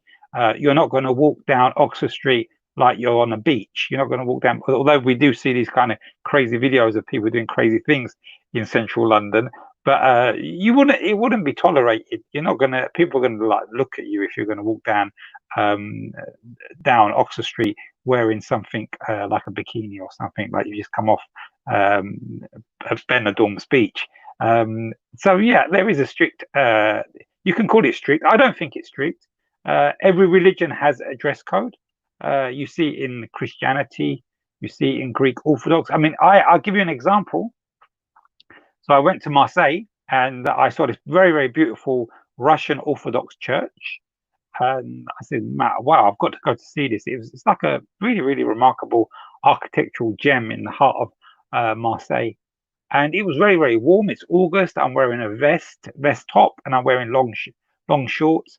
And I tried to walk inside the church because I've been in so many churches in Europe. And the caretaker said, excuse me, where are you going like that? And I thought, okay. And he asked me where I was from. And that's what made him more embarrassed when I said I'm like Turkish. And he said, what religion are you? And I said, I'm a Muslim. He said, well, you should know better, You should know better. İyi ki hocada olduğumu söylemedim. Yeah, and they made me actually wear like a gown. I had to wear a long gown. And every single woman inside the church, Russian Orthodox, had to even wear a head covering. It's a little bit different. It's much strict than the Orthodox Church of Cyprus, maybe. So yeah, so every religion has some sort of dress code in worship or in the way you live. Yusuf, do you want to say anything on that? I think there isn't an Islamic dress. It's important to stress that. So there are some people that think that in order to be Muslim, you need to dress like an Arab, live like an Arab, eat Arabic food, live like you're in the 7th century, and that couldn't be further from the truth. Islam is not restricted to one culture, but it transcends all cultures. And even Muhammad was gifted a Roman cloak, actually. So I think it's important that we understand that there is diversity in the clothes that we wear. I actually once wore Nigerian clothes at university for a day. Absolutely amazing. I never felt so wonderful in my life. I felt so good wearing those Nigerian clothes. But there is diversity, and sometimes we identify who people are or where they're from by some of the clothes they wear. They might have certain distinct things about their clothes, certain patterns, certain designs. It's part of their identity. It's a very personal thing. I think the point here is, though, again, saygı göstermeliyiz. It's important that we show respect. When I was younger, if you went to a funeral, you went to the mosque, you dress a certain way. In the same way that if an English person has died and passed away and you go to the church, they'll normally wear a gut, a suit, kravat geller, like a nice tie and everything, and be very respectful, and the women will dress very modestly as well. From what I've heard, Hoca, you're more in this business than I am, bizimkiler biraz değiştirdiler. So, it's still important that people understand their surroundings. And look, when English people, Princess Diana, she'd travel around the world and go to certain countries or whatever and go to certain mosques. She would respect that mosque. And when I went to Istanbul and I saw women from around the world or whatever, that they would make sure that they're dressed appropriately, and the men as well, of course, not just the women, the men as well. It's not just for one gender over another, and we've just got to show respect. And I think even if we look at British society and we look at how we dressed 100 years ago, if we were to look at 1920 compared to 2020, I think the way in which people dressed back then is probably very different to how it is now. Things have evolved, things have changed. Fashion changes, modern changes, but there is a code, and there are. I mean, if it's you can wear whatever you want, then I think there was an argument I heard the other day. It kind of made me laugh. That as we've evolved as society, we've realised that actually wearing clothes is beneficial. It protects you, it keeps you warm. There's many benefits of wearing clothes, right? And as we evolved and we became more knowledgeable and we became more intellectual as society developed, we more clothes, and now we're going the other way. Now we're taking all the clothes off, and we're going backwards. I don't judge. Can I just add something very, very small to that, Yusuf, that I think people have a misunderstanding about, because people use the word Islamic dress, but there's no such thing as Islamic dress. Islamic dress, diye bir şey yok. Not all Muslims dress the same. Although in modern day 2020, in the last 20 years, we see a surge of people, and it's an ideology. It's an ideology that's coming out from some countries of the Middle East, where people are going to those countries, or they want to dress like those people. But so when Islam left Arabia and went to countries like Syria, the Syrian costume or the Persian costume or the Anatolian costume was changed slightly to be in the rules of how a person needs to be dressed. And I'll give you one example. So when Islam went to India, and you're seeing this actually disappear now. But as a child, I actually remember the subcontinental Muslims of East London. So it was still normal for a Muslim woman to wear a sari. She wore a sari. And, when you wear a sari, some of your belly can be showing. And there's not a hijab, but they take the end of the sari and they just put it slightly over their head. But they were Muslims. That's how they saw Islam. They didn't dress like women in Saudi Arabia. There was no Saudi Arabia then, but they didn't wear the clothing of the Bedouin. They wore their own. And when Islam went to China, when Islam went to Spain, Anatolia. So when Islam goes to the Turkish tribes just adapt their clothes. So that's why you have so many different kind of costumes. They're all connected one way or another because they're covering certain parts of the body. But we're not actually wearing. So every country, every custom, every culture has their different costumes and their different culture. And Islam actually it encourages, it actually absorbs different cultures. Not everybody eats shish kebab. Not every Muslim eats shish kebab. Not every Muslim eats curry. So an English Muslim would prefer to eat his fish and chips than eat like kebab every day or curry every day. So I think we need to understand that Islam changes wherever it goes, and it's adopted to the climate. So imagine Islam going to Siberia. They're not going to be wearing like dizlik, or they're not going to wear the clothes of the Arab people because they're going to freeze to death. They have to wear clothes that are part of that climate and that culture, if that makes sense. Halil, you're on mute. Can you hear me now? Usandım bizi. I thought I didn't want to do it because I'm having I've told Cheryl twice through my finger, can I have coffee please? Can I have coffee please? Ağzım kurudu burada. And then she brought it in, so I didn't want to slurp it over the microphone. So thank you, Cheryl. I know she's watching us. She loves ASMR. She's loving the show. So she's downstairs, I'm upstairs. So in connection with the dress code, and we spoke about this briefly, Yusuf, when we had our phone call when we was talking, and one of the questions that one of the members asked was, "Başörtüsü İslam'da şart mı?" And you mentioned about the word hijab, which you will hopefully explain to everyone that's viewing that particular word. You said something about it, and I don't really want to say it myself. I'd rather you explain it, but it was very eye opening, and when you explained it, and I think it would be nice for everybody else to hear as well. Sure. So let me just start by defining the terms. I think that is a good point to start on. And also explain in English what shart means as well, for those who don't understand the word shart. So the question was, is covering your hair obligatory, mandatory, compulsory from an Islamic perspective? That's the question in English. Shart in Arabic would be fard. Is it mandatory? And in Turkish, you say başörtüsü. We're also very familiar with the term hijab, which is an Arabic term here in the UK, and we commonly associate that with the headscarf. But that's a very recent interpretation of that word. 150 years ago, we wouldn't have been calling headscarf hijab. Hijab actually means barrier or veil. And it is used throughout the Quran, but not really in regards to this topic. It's more in respect to between us and our Creator, and more in sort of like a metaphysical sense. The actual term that's used in the Quran is khimar.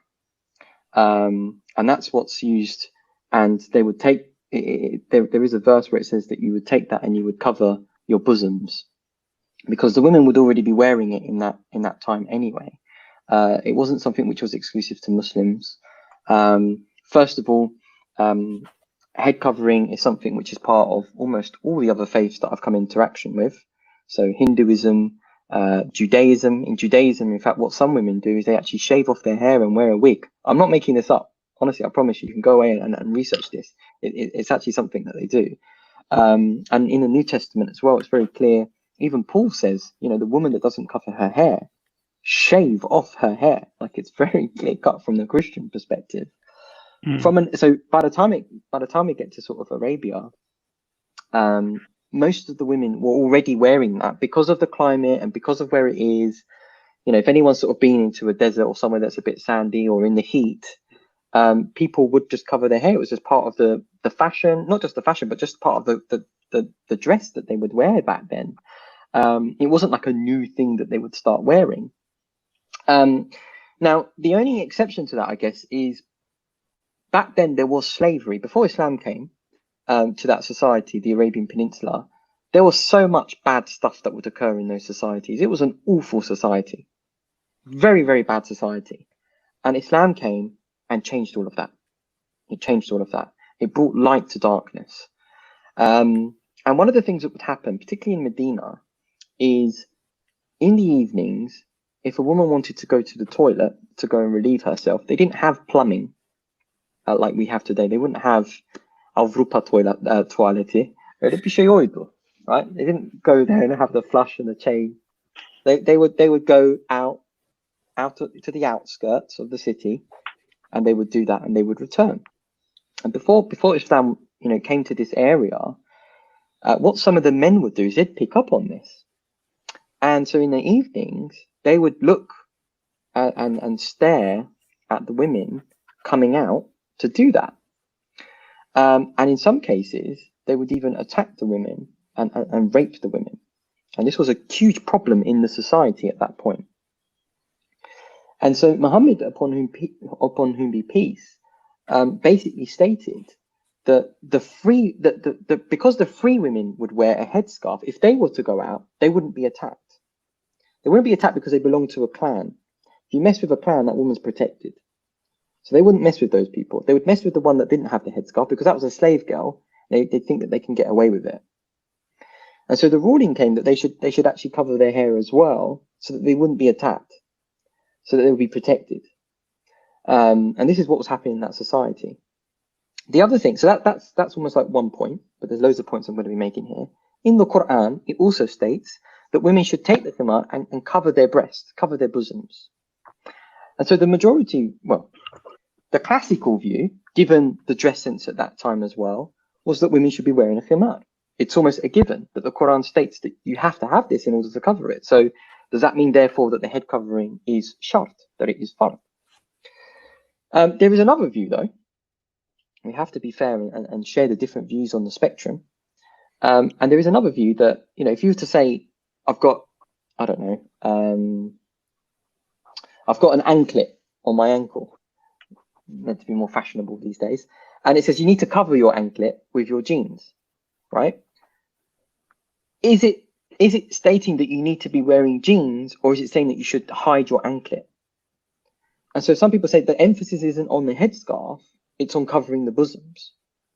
So this is more of a modern view by the likes of Layla Ahmed, and there are some scholars today that do have this view as well. We need to be fair, but the overwhelming majority view, particularly classically speaking, is that a woman would be covering her hair.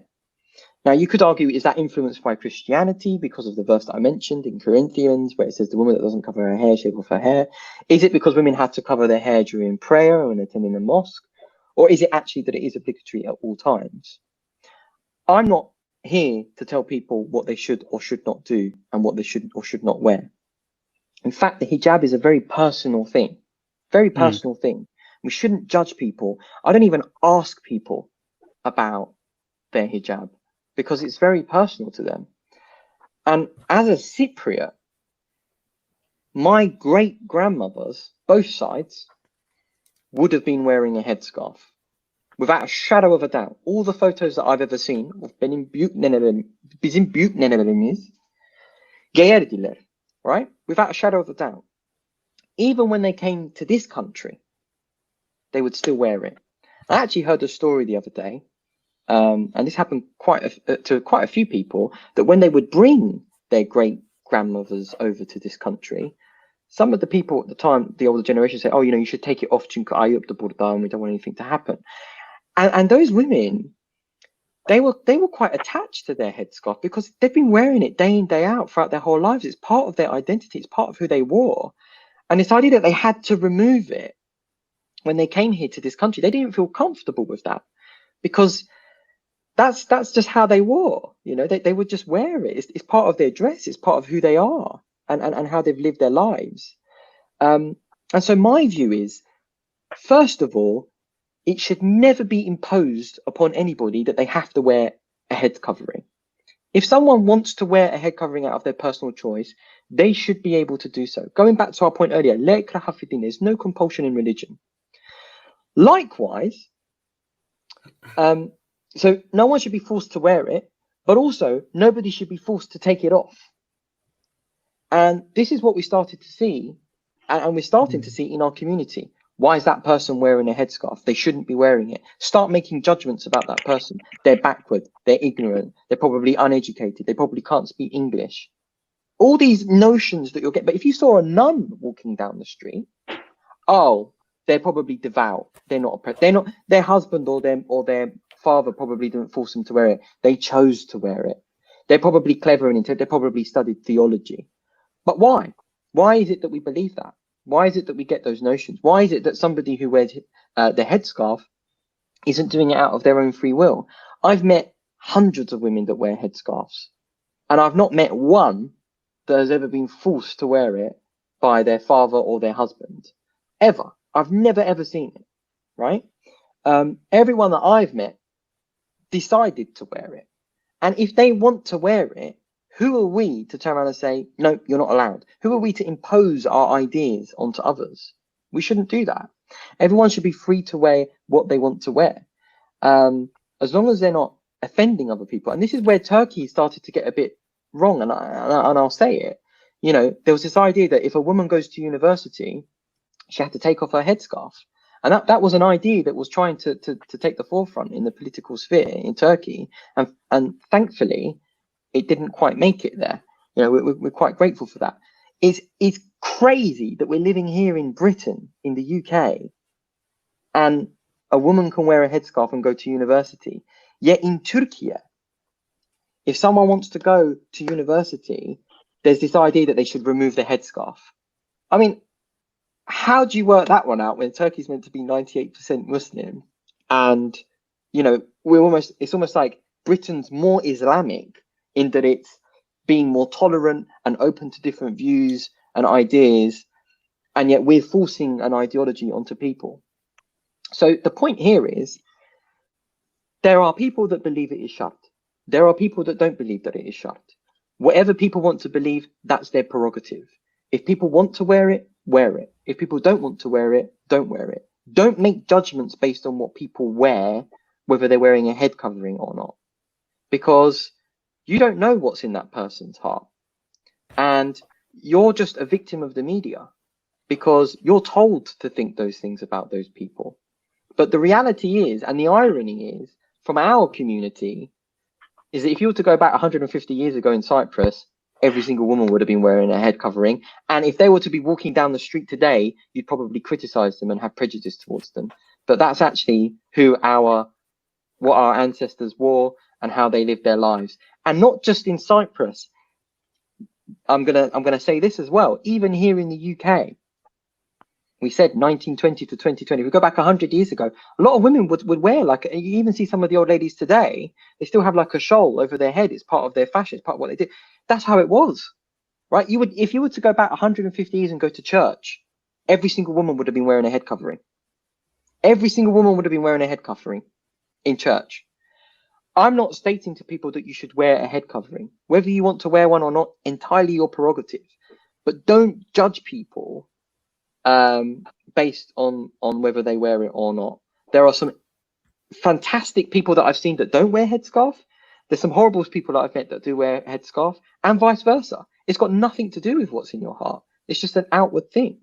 So we need to stop being judgmental. We need to remember that only God can judge, and that we shouldn't be so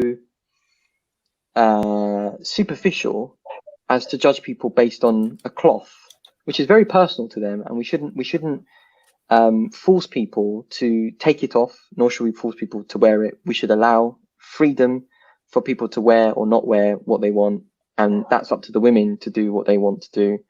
I would never tell my mother, my wife, my daughters, if I have daughters, that they should wear or not wear headscarf. That's entirely their prerogative, and that's between them and God, and it's a very personal thing.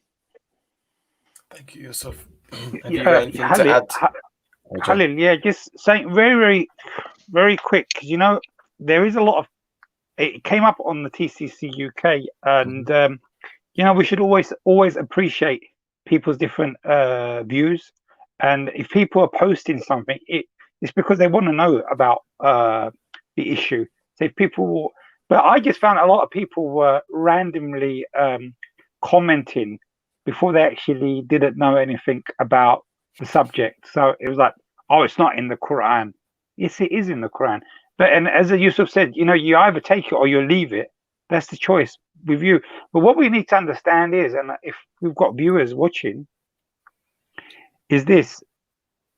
Let's say that the Muslim world has misunderstood the whole concept of covering their hair. Let's say for 1,500 years, all these women have not understood the religion, and we're now in 2020 debating if a woman should wear a hijab or if she shouldn't wear a hijab. Like for 1,500 years, Muslim women across the Muslim world in maybe different styles. Maybe they were not covering completely their hair, because you can see pictures of different countries. I'm a collector of old photographs, so you see people who are more liberal, but they still got some sort of head covering on. Even like Christian Greeks wore head covering. It was part of their tradition, part of their culture, part of their religion. But are you telling me that our ancestors who were in Cyprus for 400 years, and before that, before they arrived there, who had been covering their head, didn't understand the religion, and we're now going to make up new rules? Oh, you know what? It's not part of the religion. It's just a tradition that we've actually made up. You know, let's just be sensible about this thing. You don't have to like the headscarf, but you should respect someone if they want to wear it. If that's their choice, and no one is forcing. I don't believe no one is forcing anyone, especially in this country. And someone made a statement the other day. Aman, as they said in Turkish, Aman boş ver başörtü. We are Cypriot. Let's not talk about the headscarf. We are Cypriot. And I said to him, okay, so our grandparents were not Cypriot. You're saying that we're more Cypriot than our grandparents. And when I said that there are Turkish Cypriot people who wear the headscarf, he sounded shocked. But there are Turkish Cypriot people who decide that they want to wear a headscarf. There are Turkish Cypriot people who decide they want to be Jehovah's Witnesses. There's Turkish Cypriot people that want to believe that, you know, the Jedis from Star Wars are actually real. Are we going to tell them that, you know, you're not allowed to think like that?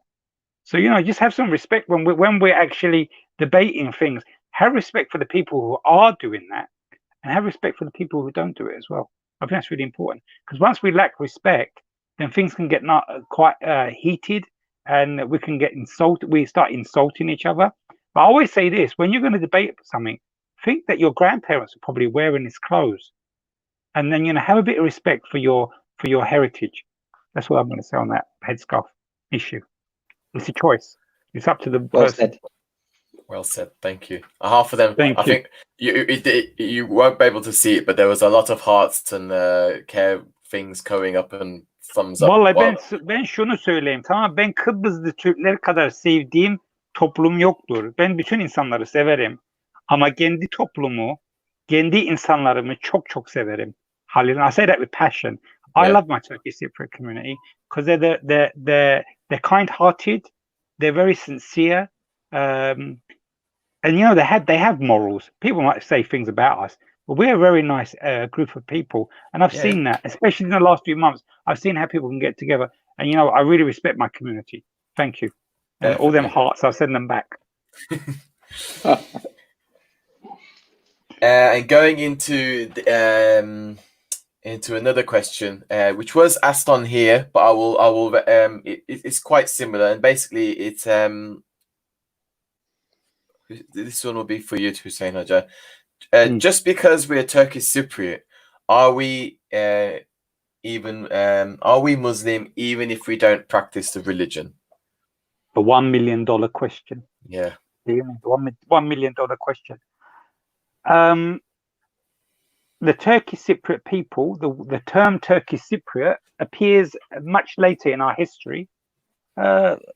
It appears after the British come to Cyprus. So when Cyprus is leased to the UK in 1878, and because Turkey, the Ottoman Empire, sorry, not Turkey, but the Ottoman Empire, sides with Germany, and Britain punishes the Ottoman Empire by, what do? They actually take control of the island, and the agreements made by Britain and the Ottoman Empire are practically ripped up and chucked in the bin, and Cyprus becomes a colony of Britain and becomes a crown colony by 1925. Before 1925, Turkish Cypriots are what? They are the Muslim community of Cyprus. And what are the Greeks? They are the Christian community of Cyprus. And this is based on the millet system. And then when the British started categorizing people on the ethnicity, so all the Christians of Cyprus, the Latins, the Catholics, the Maronites, they are still part of Christian, but they have their names, and we become Turkish Cypriot. I don't know any Turkish Cypriot from all the history research I've done who's not a Muslim. So if you, at that period of time, if you didn't consider yourself as a Muslim, then you had a choice. And what was that choice? You went and joined the Orthodox Christian community or the Maronite community. What our heritage is hundreds and hundreds of years ago, onu bilemeyeceğim. I'm sure people converted at some point as well. I'm not a denier of the truth, and I'm not a denier of our heritage. There are a lot of people in Cyprus that have, and we know this from our DNA tests today, that originate. They have like 5% Italian. They have 7% Greek. It's not impossible. We've lived for centuries, not only on the island, But before the island, Anatolia was completely Christian at one point. So and the Turkmen tribes and the Seljuks settled with these people. But what are we religious? What's our religious term? Yes, we're Muslim. Yani, even if you don't practice, you're born from Muslim parents, your grandparents. And let me just tell you one thing. And Turkish Cypriot, please, if you ever go to Cyprus on holiday, and you're going to your cemetery, and you're going to visit your loved ones, your dedes and nenes, take a stroll in the cemetery and look at some of the older graves. Every surname is Ali Haji something, Aisha Haji something. Everybody was a Haji and a Hoja. So what our heritage is Islam. Whenever or where, we don't know when or how long they've been Muslim, but we know for a good fact that when the Ottomans took Cyprus in 1571, they populated, they transported Muslim families, Muslim and Christian families, but the Christian family stayed Christian. But yes, the majority, 99.9 point, God knows how many percent, Turkish Cypriots are of Muslim origin. In Turkey, it's a different matter. In Turkey, you do have Turks who actually are Turkish, and they're not Muslim. They've never been Muslim. They come from a Christian. They come from a different background. In Romania, you have people called the Gagauz. They're a Turkish community that never ever converted to Islam, and they're still Christian. But Turkish Cypriots, maybe some are not going to be happy with this answer, but yeah, you're Muslim. And even if you don't practice, you're still Muslim until you actually confess that you've left the religion for whatever reasons it is. If you say, I'm not Muslim anymore, senin bildiğin şeydir. But the majority of Turkish Cypriots are very proud of their heritage. And they are, even if they don't believe in every principle of Islam, they still consider themselves Muslims. That's what I've seen anyway, in 28 years of working with the community.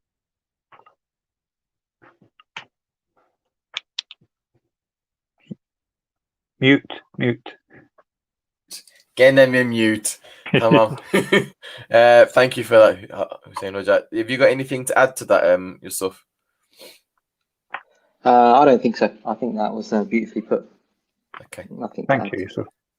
And then we go into the very last questions of mine, and we'll go to the questions from the community. And this is to both of you. This was a post that we thought that was coming in. I asked Hussain Hoca, shall I put this up? After careful consideration, I didn't put it up because I thought it would just literally, it would open up a lot. It would just open Pandora's box. So I think it would probably be best if it would be answered on here. And the question was, is Islam in need of modernization? Do you want me to go first? Whoever? Yeah, go on. Yeah. All right, fine. Let me take this one on. We need to define our terms. So when we talk about Islam, what are we talking about? Are we talking about a culture? Are we talking about something which is restricted to a certain time, place, location? No, we're talking about a faith. And Islam is so broad and so encompassing. And what it does is it provides principles. And it's not static, it's dynamic.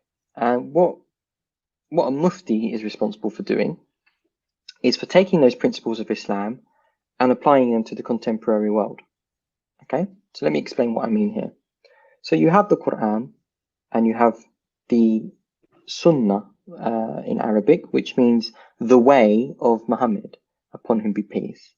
And the reason we follow him is because in the Quran it says, "Kul in kuntum tuhibbun Allah, fattabiyuni yuhbibkum Allah," which is say that if you love God, then follow me, because God never sent just words down a book from the sky for us all to just read. He would always send an example of that message. And we look to Muhammad's life as an example of embodying and manifesting the message that he preached. And he was a man, and a lot of you probably tuned into Hussain Hoca's fantastic Seerah series during Ramadan, where every night he spoke about the life of Muhammad and what a remarkable individual this man was, that many non-Muslims have actually said that he is, in fact, probably the greatest human being that's ever lived. Now, what would happen during his life is that you'd see changes in rulings. And even after Muhammad, upon whom be peace, passed away, when the message went over the next sort of 100 years, rulings would change. Rulings would change because the principles remained the same, the Sharia, as we call, the Islamic legal framework, but the law, the rulings, the fiqh in Arabic, would change in accordance to the time and the location of the people and the cultures, etc. So, for example, Imam al-Shafi'i, who we have the four main schools of thought in Sunni Islam, which is Hanafi, Maliki, Shafi'i, Hanbali. There's the Shafi'i, Imam al-Shafi'i, when he moved from Baghdad to Cairo, around 80% of his rulings changed. Is he changing Islam? Is he modernizing Islam? No, because Islam is inherently modern. Islam is saying these are the principles: justice, mercy, compassion, kindness, etc., etc. And it has these principles and this methodology, and you take that methodology and you apply it to your world. You apply it to your area. You apply it to the contemporary world that you're living in. And so we're now living in the 21st century, and we have access to technology. We have access to CCTV. We have access to DNA. Does this mean that if you go to court and there's a DNA test, no, there has to be 4 witnesses? No, because what was the principle that it was trying to ascertain is a surety, certitude. And there are other ways, there are other methods by which we can attain that now. And so Islam is inherently modern. Islam, that there are certain things that were mentioned in the Quran which were relevant to those people in that time. But as a scholar, what the scholars need to do is they need to understand what is the spirit of the law. What is the underlying principles here, and how do we apply them into the modern world? Let me give you some examples of where rulings change. Someone came to Muhammad during his lifetime, upon whom be peace, and said, "It's Ramadan, I'm fasting. Can I kiss my wife while I'm fasting?" He said, "No." And then we find another hadith where someone came up to him and said, "Can I kiss my wife when I'm fasting?" And he said, "Yes." Is this a contradiction? Seemingly so, but no.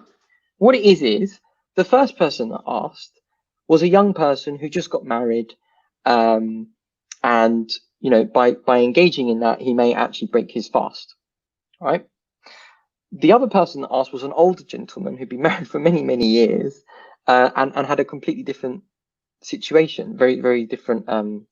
He wasn't in the same situation. And so what do we learn from this? We learn that what is halal or haram, what is allowable or permissible versus what is prohibited for one person may not be the same for another person.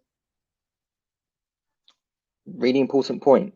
What is halal or haram for one person may not be halal or haram for another person. So for one person, it might be obligatory that you get married, recommended that you get married, neutral if you get married, discouraged if you get married. If you're a wife beater, it's better that you don't marry. Sort out your issues first, sort out your problems before you go and get married to somebody, right? So the rulings change depending on the situation, depending on the context. And what we have to do is take the text and apply it to the context. And that's not always an easy task. And so as we are now in the modern world, we have to take these principles of Islam, the framework that it has provided us, and apply it to the modern context. So I don't believe that Islam is in need of modernization. I think that Islam is inherently modern and calls us to be modern and to constantly think about how do we apply these principles to our current world. So much so that a fatwa, which is a legal verdict, is an opinion. If you give a fatwa in Saudi Arabia, that fatwa is applicable for Saudi Arabia, for this time, for these people. You cannot take that fatwa and apply it to the UK. Why? Because we're different people. We have different issues. We're a different society. We have different cultures, right? You can't just take a ruling there and apply it here. It doesn't work like that. That's why you need to have an imam, a mufti, somebody who understands the people and the issues they're facing, understands the society, and comes up with the ruling which is bespoke and tailored to them. It's almost like going to a pharmacist versus going to a doctor. The pharmacist might have all the knowledge about the drugs and the tablets and all the rest of it, the medicine, but the doctor sits down and understands you as the person. you as a person, and works out what is best for you in your situation. That's the difference between a muhaddith, somebody who studies the text that is attributed to Muhammad, versus a faqih, somebody who comes up with law, somebody who deals with verdicts and legal opinions. And so, in answer to the question, what needs to be modernized is the Muslim mind. We are in need of modernization. We need to stop being backward as people. Islam is modern. It's us that have a lazy mind, that we just say, oh, if this is what they're doing in 7th century Arabia, let's just take that and apply it to now. If Muhammad did this during his lifetime, let's just take that and apply it to now. But if Muhammad was living today, those rulings might be different. And so one has to understand, how do we take those principles and apply them to the modern world? That's the role of the scholar. And unfortunately, we have a lack of scholarship today. There is a decline in it. And we, on Facebook, social media, everyone's Sheikh al-Islam. Everyone knows everything about the religion. We no longer wish to look and study things into detail. People will say to you, oh, this is what happened in 7th century Arabia, so this is how we should do it because this is what was practiced back then. That's not how Islam works. Islam, that may have been the right thing to do for that time, for that society, for those people, where they didn't have prison cells, where they didn't have modern technology, where they didn't have the scientific advancements that we have now. But we're a different people. And so we need to manifest our understanding of Islam in a different way. So Islam does not need modernization, in my humble opinion, but Muslims do. And we need to reform our minds and rethink the way in which we interpret Islam, understand Islam, and apply it to our world. Thank you. I'm just going to say something. I'm just going to say 2 minutes on that. Does Islam need modernization? I think I go back to what Yusuf said. We need to, first of all, understand Islam. We don't understand Islam. And I can even say that about myself. I'm still researching and researching. We don't understand a lot of things about our own religion. We don't even understand about our own culture. We need to understand the religion before we start making statements that Islam needs to be modernized. But what does it, when they say the word modernize, what does modernize mean? We need to know what modernize, what is the understanding of modern? Are we talking about technology? Are we talking about aerospace? Are we talking about technology in science, in the fields of medicine? Are we talking about, are you allowed to do this and do that because I just feel like I want to just binge, go out and drink all night long and let my hair down? Are we talking that kind of modernization? Because that's just having fun. That's not modernization. That's what you do, is what your personal. But we have to really understand the religion, and we do lack. And a lot of Muslims do lack understanding the faith. They really don't really understand the faith. Like, I'll give you an example. So when I first went to Mecca for the first time, I met an American Muslim guy, I think of Palestinian origin, and he brought his convert wife to America, to the Hajj. And I remember meeting them in the hotel room, and we actually went together and she said, "Oh my God," like an American accent, "all the women and men are together." And she said, because it was shocked, because she'd converted to Islam, probably went to a mosque in America, and the women were probably in another room or in a gallery, and then she's now in this the holiest city of Islam, and there's no segregation. Men or women are stuck together. You can't stop bumping into another woman that you in other Muslim countries that you'd never dream of seeing. So it's hard to understand, and we have to understand the religion. We do lack understanding of the religion. I will say that. No, thank you very much. Thank you for both. I think we're going to try and go into the questions that they've been asking throughout the show. I think we said we'll give about 15 minutes, or give or take, depending how long it takes to answer some of them. I thought I could go back on my Facebook and see how far I can go back, but for some reason, some of the comments are disappearing. So thankfully I've copied and pasted some of them into our private chat. If there are any questions that I have missed off, this is to all the viewers. Can you please just post it at the bottom, and we'll try our best to try and ask them all. If not, I'm sure Yusuf and Hussain Hoca will go after the show and just go through and give a bit of feedback to any of the questions that I've asked there, because I know Hussain Hoca likes to have a bit of time afterwards, just before he goes to bed, and go, "Thank you very much," and whatnot, and just give a little bit of a feedback on some of the questions that we may have missed out. But I've got a few, and no, April, we won't spend another 2 hours because burada bütün gece durup oturamam orada. I don't know about everybody else, but benim Ya arkam kıçımız ağrıdı yani. pek Kıçımız simet ağrıdı oldu. yani. Benim arkam burada, anladın? Benim So, arkam gitti. So I'll go into let's get yes. So this one was from Nafi. You may know him as Londralı Nafi, and he asked this for yourself, Hussain Hoca. What is the story behind us not eating pork? As there are so many variations to this story. Okay, I'm going to really be quick on this one. There is a Turkey Cypriot story, and I want to say that because then if I say it now, then people can actually connect to the story and say, "Oh, I've heard this." And even if they haven't heard it, when they do hear it, they can know it. They can just know it's a load of rubbish. So the story that's been told by some Turkish Cypriots, not all, is that at one point they ate pork. The soldiers ate pork. Muslim soldiers ate pork, and they were going to go to a battle, and they became very thirsty, and they lost the battle. And the Prophet Muhammad said, "From now on, no more pork." Tamam. That is the biggest lie. Biggest yalancı dolma I've heard in my life. They say the same thing about içki as well. Çok içtiler, sarhoş oldular. Hepsini kestiler. İşte bir kere daha içki size haram olsun. You know what we need to, as I said, you asked a really important question. What does Islam have any connection with former religions? Of course it does. Islam is a continuation of the Abrahamic faith.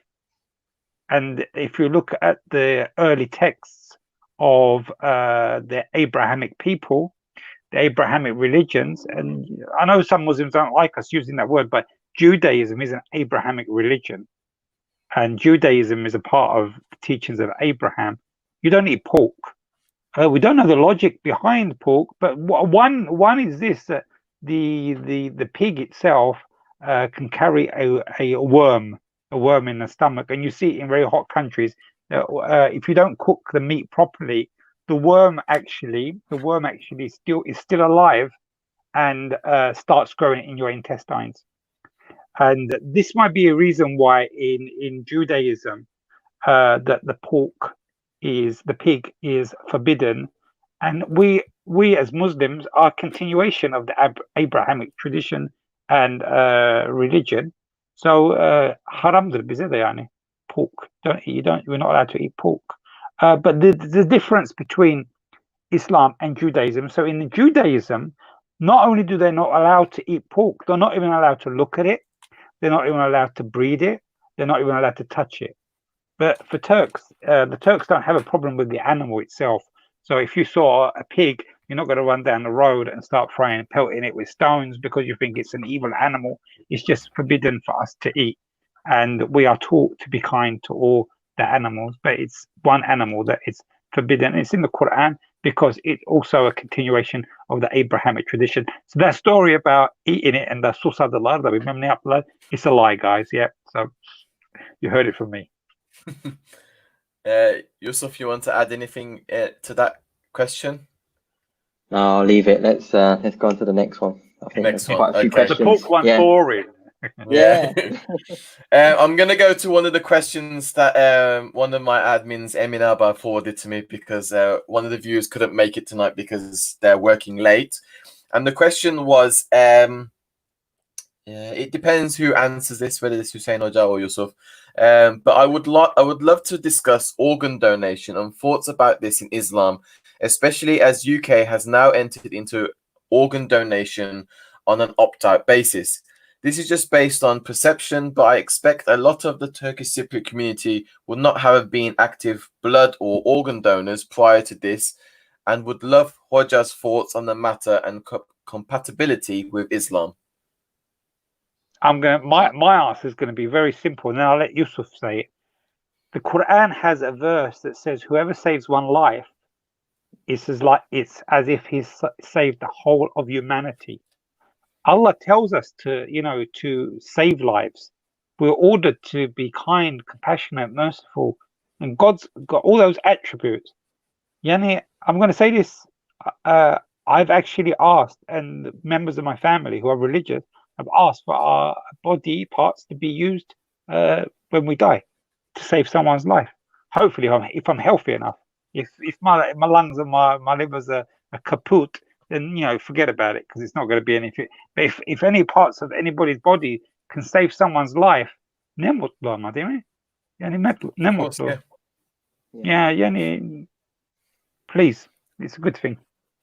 I'll add to that then as well. So yeah, I completely agree. The Quran doesn't specifically talk about organ donation, nor would you find it in that hadith, and nor would you expect to. It would be unthinkable for the Quran, particularly people in 7th century, being told to donate organs to one another, because they didn't have the tools and the advances in technology and science to actually perform that. So they wouldn't know how to execute on it. But as rightly mentioned by Hoca, you have principles in the Quran and the Sunnah which encourage this, actually. So the one that was mentioned was to save the whole of humanity. If you save one person, it's as though you saved the whole of humanity. If you kill one person, it's as though you've killed the whole of humanity. There's other stuff as well. So in the Quran, it talks about generosity, charity, and the importance of charity. And charity isn't just something that we give as part of our wealth. In fact, it talks about charity in terms of giving your personhood to other people. And how this was commonly interpreted back then is obviously how we get the English term martyr, where people would actually sacrifice themselves for the greater good. So if there was like terrorism going to occur towards innocent people in a village, and you went to go and fight to defend those people, and you died in that act, that is a noble thing. Not to the extent that you commit suicide, because suicide is actually forbidden in the Islamic tradition. But if one dies in the way of fighting to protect innocent lives, then they're called a shaheed, right? In the Arabic language. And we've seen that throughout our history as well, in particular as Turkish Cypriots. So the Quran does talk about giving your person, and that's how it's commonly interpreted. But actually, if you think of it with this lens on, donating your personhood to somebody, or generously giving yourself, not just your wealth, but your time and who you are as a person, to help people, there's no reason not to think that you can donate an organ to save somebody's life. The only challenges that I would ever probably hear is, oh, but could you give it to somebody that's not Muslim? Well, of course you can. In fact, the verses that we have about generosity in the Quran aren't just for Muslim. It's actually that we should be generous to all human beings. And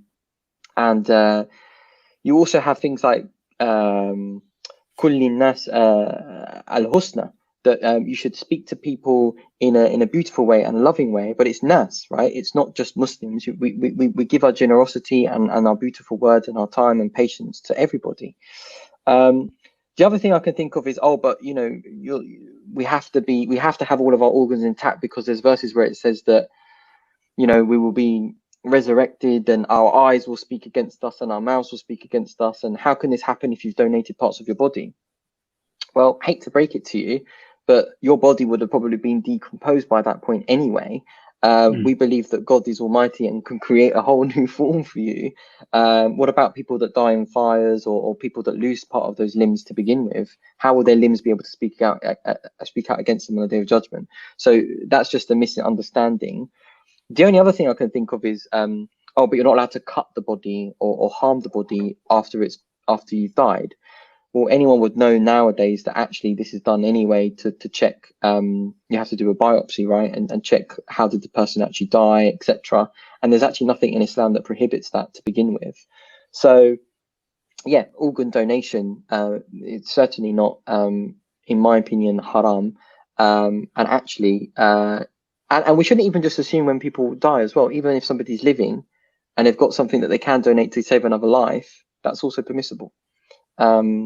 So yeah, I think that there shouldn't be anything wrong with it. And sorry for the long-winded answer, but I just thought I'd definitely cover the different angles. exactly. Can I just add something that actually a real something that I've experienced? So a friend of mine whose brother died very young, not very young, about 2 years ago, in Saudi Arabia. So, and before he died, he actually said to his parents, "I've got a friend who needs this transplant," and the family agreed, and now the friend's alive. The friend's alive with part of his body, and it's a big thing. So I mean, this kind of thing that you can't do this and you can't do that. I mean, these are so petty and so small things. We should be like being good people. Artık öldükten sonra your body's going to decay anyway in the grave. If you're going to save someone's life, ne mutlu sana. Evet. Aynen. Çok doğru.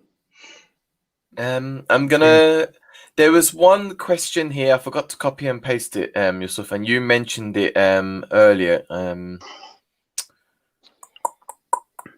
What was the topic? It was someone also asking about the age of Aisha. Was she 9 when she got married, and is this ethical? That one. There we go. We'll talk about. So I think I'm going to preface this and say we could speak for 2-3 hours just on this topic. But at a high-level summary, I think this is when we talked about morality earlier.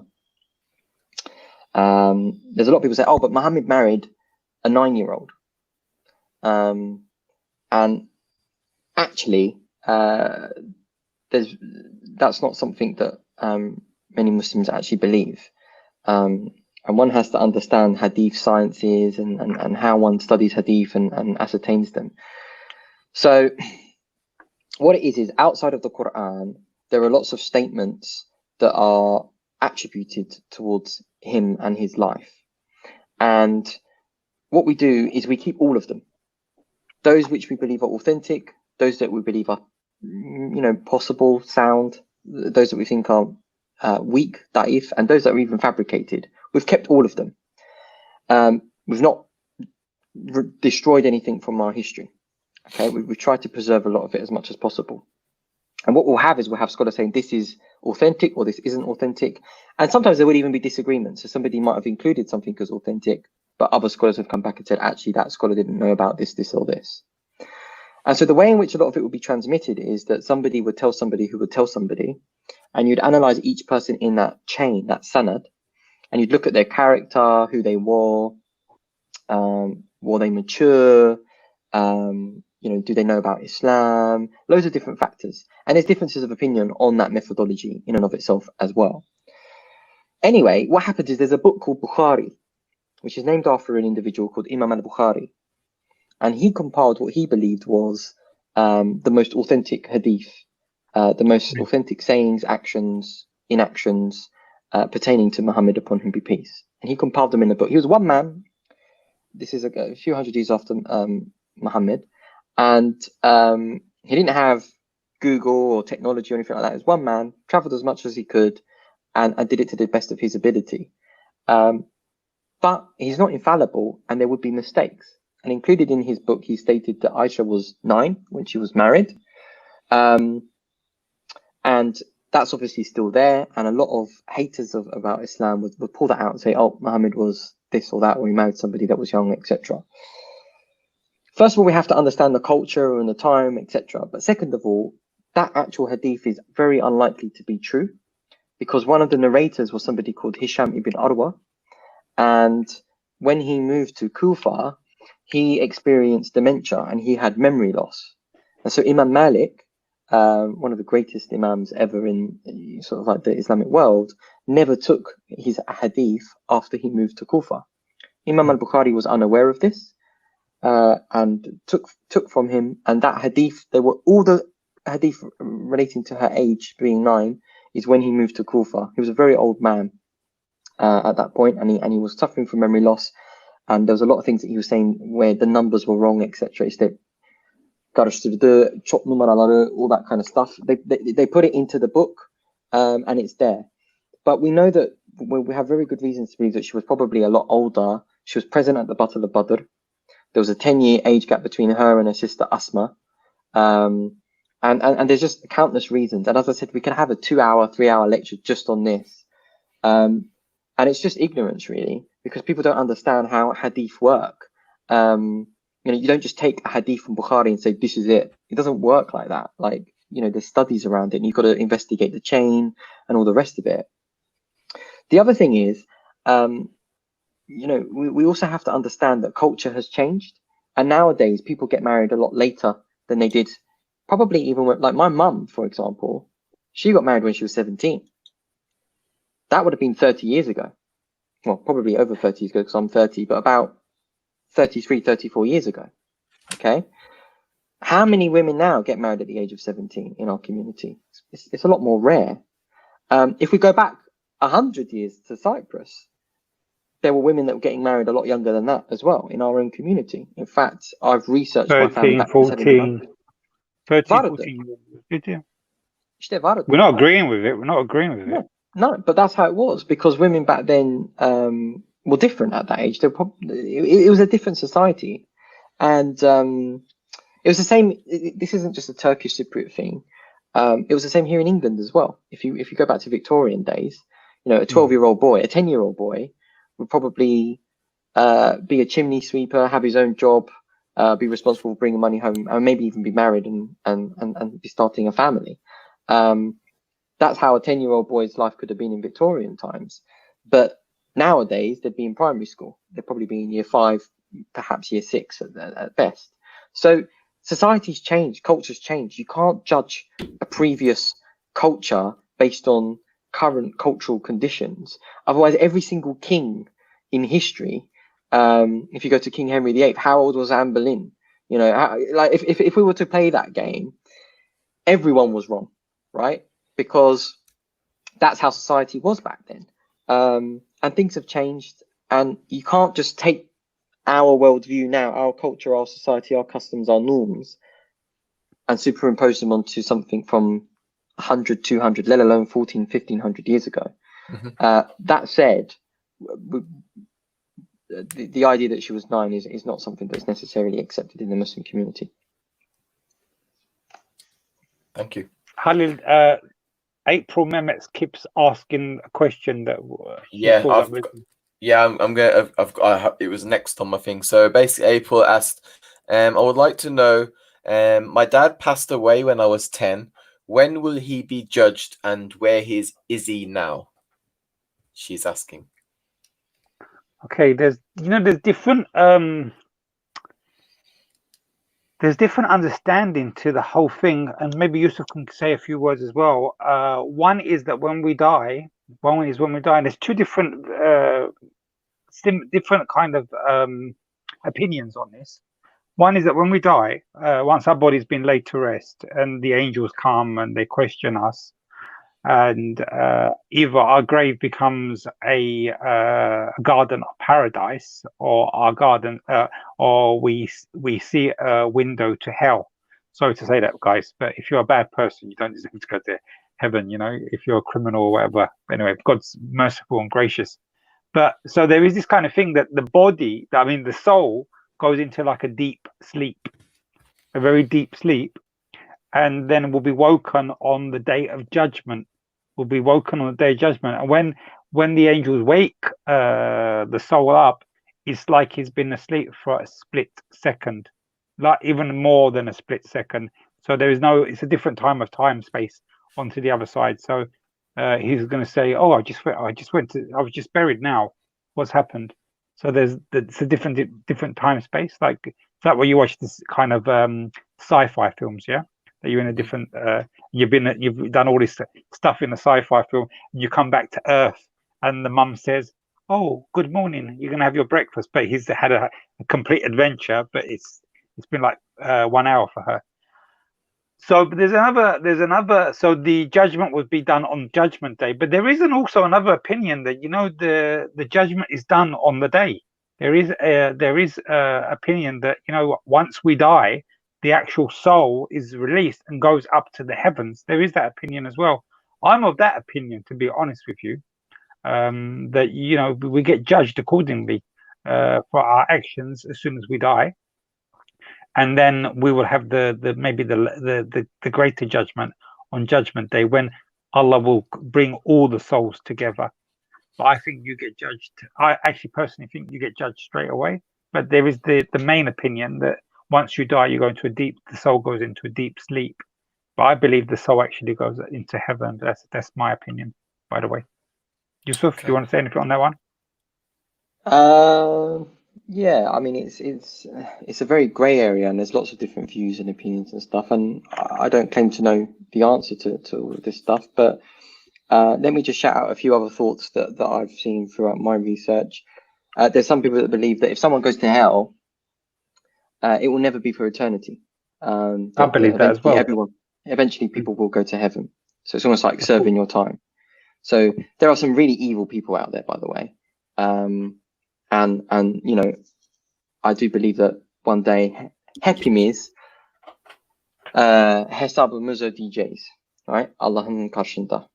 That one day we will have to pay for our deeds, for our dues. And I also believe that there are some people that will be punished and deserve to be punished. Whether that punishment should continue for eternity or not is another question, and that's where there is a difference of opinion amongst Muslim scholars, where some say no, it will be for a temporary moment in time, and then eventually everyone will go into heaven. There are some that actually believe it is for eternity. I don't think that view is compelling for me. But I just wanted to share the different views. The other thing to mention is al-barzakh, that there is this realm, if you like, or bir aleme, where our ruh, our soul, stays in that intermediary state, and it's there, and there's some that believe that. So barzakh means barrier, and there's some people that believe that they're completely away from the world, and there's some people that believe that no, that they can actually see the world and interact with the world. Different opinions. I'm not saying I know which one is right or claiming which one is right. And the other thing I would say is another way of looking at it, and maybe this is another reference to the Matrix, which I made at the beginning, is it's not like sleeping, but actually it's like waking up. That actually this reality, as we call it, isn't the ultimate reality, and that the more that we reflect on ourselves introspectively, the more that we realize who we really are, that we're not just this body. You know, if I cut my hand off and replace it with a robotic hand, I'm still me. Who am I? What's my identity? Another great topic we can do another day, right? But that when we realize who we actually are, our ruh, that and that escapes this body, it's almost like there's this realization, and that we realize actually this dunya isn't real, as it were. It's real in the sense that we're experiencing it, what we determine to be real, but actually there's a greater reality, a higher reality, a more detailed reality. And people spend their lives trying to work out and connect with that higher truth, if you like, and connect with their higher self. And their higher self is what we evolve into at that point in death. It's almost like a transitionary state where we become into that higher, when we become our truest selves in our truest form. And that is, in fact, our souls. In answer to the question, April, I can't answer it. I don't know what's going to happen to me, let alone anybody else. But we hope. In the Quran, it says that we should never despair in the mercy of God. And God is most merciful. However merciful we are, any human being on this earth, God is more merciful than that. In fact, God is so merciful that if you were to add all the mercy from everyone in this world, God's mercy is still more than that. Because justice is nothing if it is not tempered with mercy. And we are reminded through every single chapter in the Quran. Part 1, at the beginning of every chapter, we have Bismillahir Rahmanir Rahim. In the name of God, most merciful, most compassionate, most gracious, right? It's still mentioned 114 times, though. It's mentioned sort of in another surah, but not at the beginning of one of the surahs. But that God is a merciful God, that our faith is a religion of mercy. It's a religion of mercy, and we should never despair in the mercy of God. The moment you despair in the mercy of God, that's when you are one of the losers, according to the Quran. Absolutely. You know, no matter how many times we sin and no matter how many times we make mistakes, hepimiz hata yaparız. Hepimiz günah işliyoruz. Çünkü biz insanız. The word insan, Arabic word, means to forget. We forget. Unuturuz. We forget who we really are. And we make mistakes. We sin. It's part of our nature. God doesn't expect us to be kusursuz, to be perfect, to be masum. He knows that we're going to be sinful. We were created that way. We're created with weaknesses and inclinations to sin. It would be unjust for God to expect an imperfect being to be perfect. What's important is that when one does make a mistake and sin, when there is that weakness, how we respond. And if we turn to God and repent and try to become our best selves, it's the intentions, right? As I said, her şey niyetimize bağlıdır. Everything's down to our intentions. That's what God's looking for. God's looking at our hearts. God's looking at our intentions. None of us here are perfect. God is perfect and God forgives. So what kind of people are we if we're imperfect and we can't forgive? And God forgives those who forgive others. And God loves to forgive. And we pray that may God forgive us, for God loves love to forgive. April Mehmet, we're going to do a show just for her. Yeah. I mean, she's just top fan of TCCUK. I actually read. I love reading her stuff, man. But yeah, April, if you're watching and hearing, you know, we should pray that all our parents are in heaven and that God forgives them as well, because, you know, hell is not a nice place to be in if it's the hell that's described, and we shouldn't be wishing anybody to hell as well, unless they're really, really evil people. But God knows best. Exactly. There was actually one thing I wanted to add, by the way. So Ibn Arabi was a sheikh, and one of his contemporaries absolutely hated him. And they would pray 5 times a day, and after their prayer, they would actually curse him 10 times after each prayer, right? This goes to show that there's some people who pray, but they don't actually benefit from it, right? Because they just have so much hatred in their heart. They're not actually purifying their hearts. They've still got these diseases there, these spiritual diseases. And they would curse him. One day this guy died, and Ibn Arabi went to the funeral, and for days he didn't eat. Some say even drink. He didn't talk to anybody either. And one of his friends in the community, merak etti, the davet etti kendini evine, invited him to the house and said to him, you know, what's going on? Why are you not eating? Whatever. And then a few hours passed, and then he smiled and he started eating. And he goes, I made a vow to God that this person that had so much hatred for me, that may God forgive him. And I made a vow that I wouldn't talk to anybody or eat or drink for a certain period of time for God to forgive that person. That his response to that person's hatred towards him was love. And that despite the fact that this person would curse him, you know, 50 times a day minimum, he still wished for that person to go to be forgiven by God. Exactly. And that's how we should be as well. We should wish good upon one another. We should love one another unconditionally. You know, we should really hope and pray that people, you know, if they're doing bad things, may they change their ways. You know, and let's not despair in the mercy of God. Because it's probably one of the most important attributes of God is God's mercy. It's one of the most powerful. Very, very beautifully put, Yusuf. Definitely. We're coming to 3 hours. I think this is the longest we've ever had Hussain Hoca. They're not sick and tired because we've hit a continuous number all the way through, so no one has dropped off. I think everyone needs to go to Specsavers after this and get their eyes checked, because they've been glued to the screen since. I may need to get my eyes checked because I can't even wear my glasses at the moment. I'm going to ask one last question, and this was asked within the comments. I'm sorry that I haven't asked all of them. Hopefully, I can try and collate them and maybe send them to us next week. I'll send it to you, and so that you can be asked and answered onto the next week's show. But the last one is something that I would have asked as well, and it's from Esin. Is it true that when you pray, it must be in Arabic in order to be accepted by Allah? Good question. Should I start on that one, Hoca? Yeah, start and I'll finish. First of all, thanks for all the questions, everybody, and thanks for tuning in. And it's been great to hear your thoughts and comments, and these are great questions.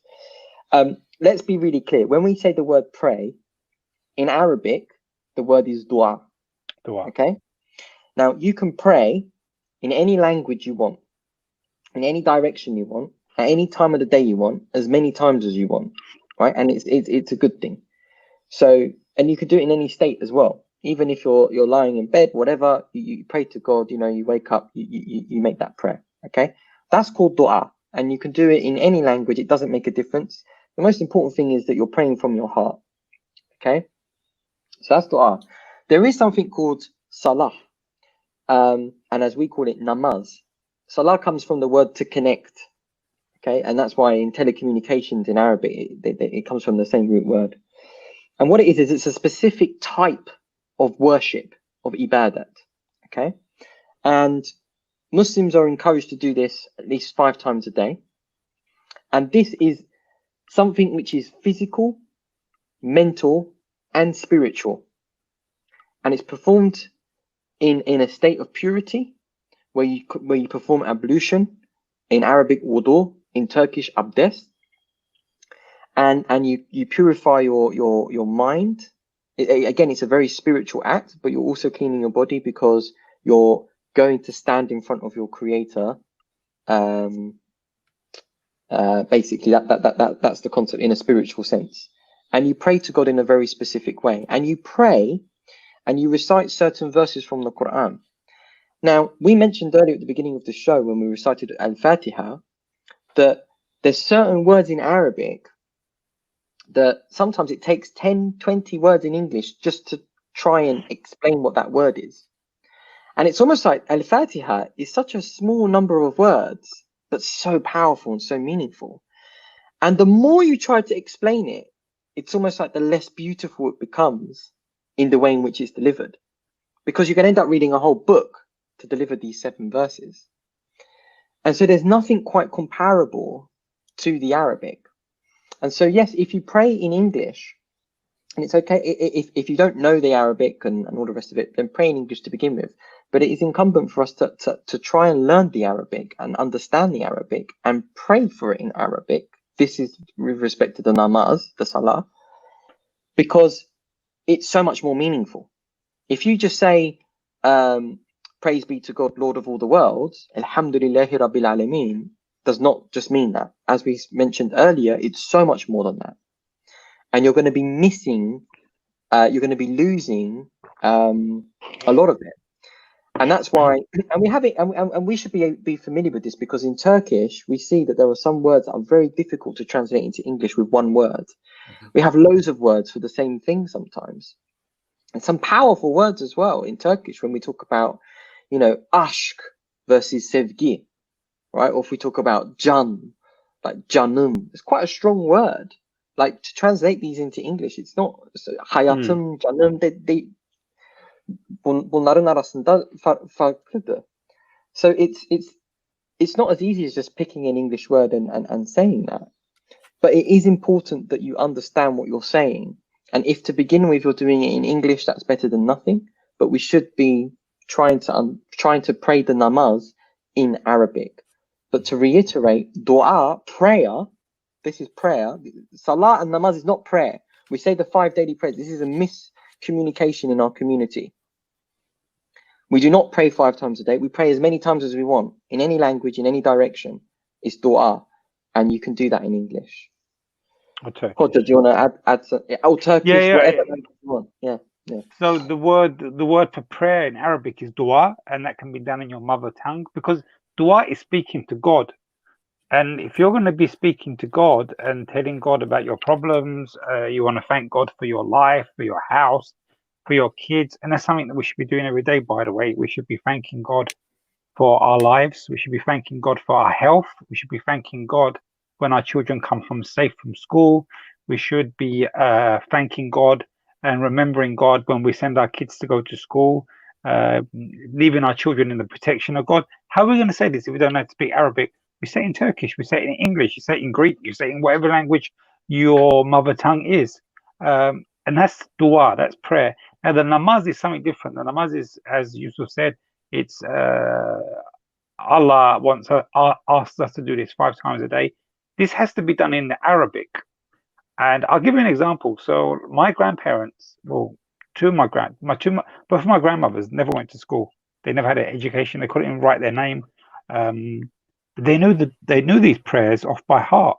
They learnt them. They would sit down and listen to people saying them, and they memorized these words. It's not impossible to memorize words, and the namaz is not. There's not a lot of words that you actually have to memorize. You memorize the Fatiha and then the shorter surah, which can be like Qul Huwallahu Ahad, which is like not even it's a split minute to recite, and then there's a few other prayers and supplications that you have to say a few words. It's good to learn the meaning of them, so while you're doing the prayer, you know what you're actually saying, so you actually get the benefit, and you actually get satisfaction as well while you're praying if you know the words. What I will say is that there is nothing saying that before you learn the Arabic text or the words to memorize that you can't open a book and have in front of you and read from a book. It's not impossible. You can do that.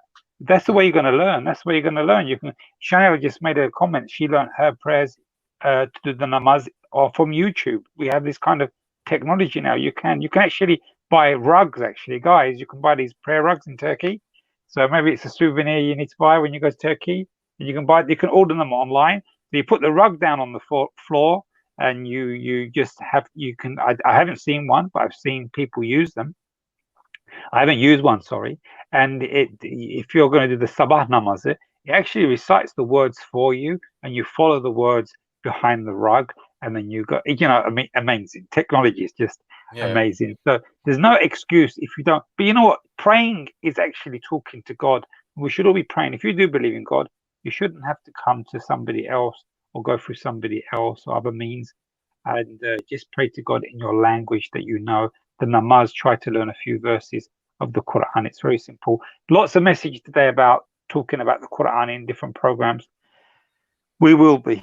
If you want us to be here, we're going to be here, guys. And again, thanks TCCUK for giving us this platform. Thursday night is a traditional night for Turkish Cypriots. Our ancestors would use this night to actually be in supplication to God, and now we're reviving our cultural heritage through TCCUK by bringing you these religious programs for the first time in Turkish Cypriot history of the UK. We're bringing you the Turkish Cypriot speaking people talking about our faith issues. We're going to be back next week. We're going to give Halil a break, so it's going to be my show again.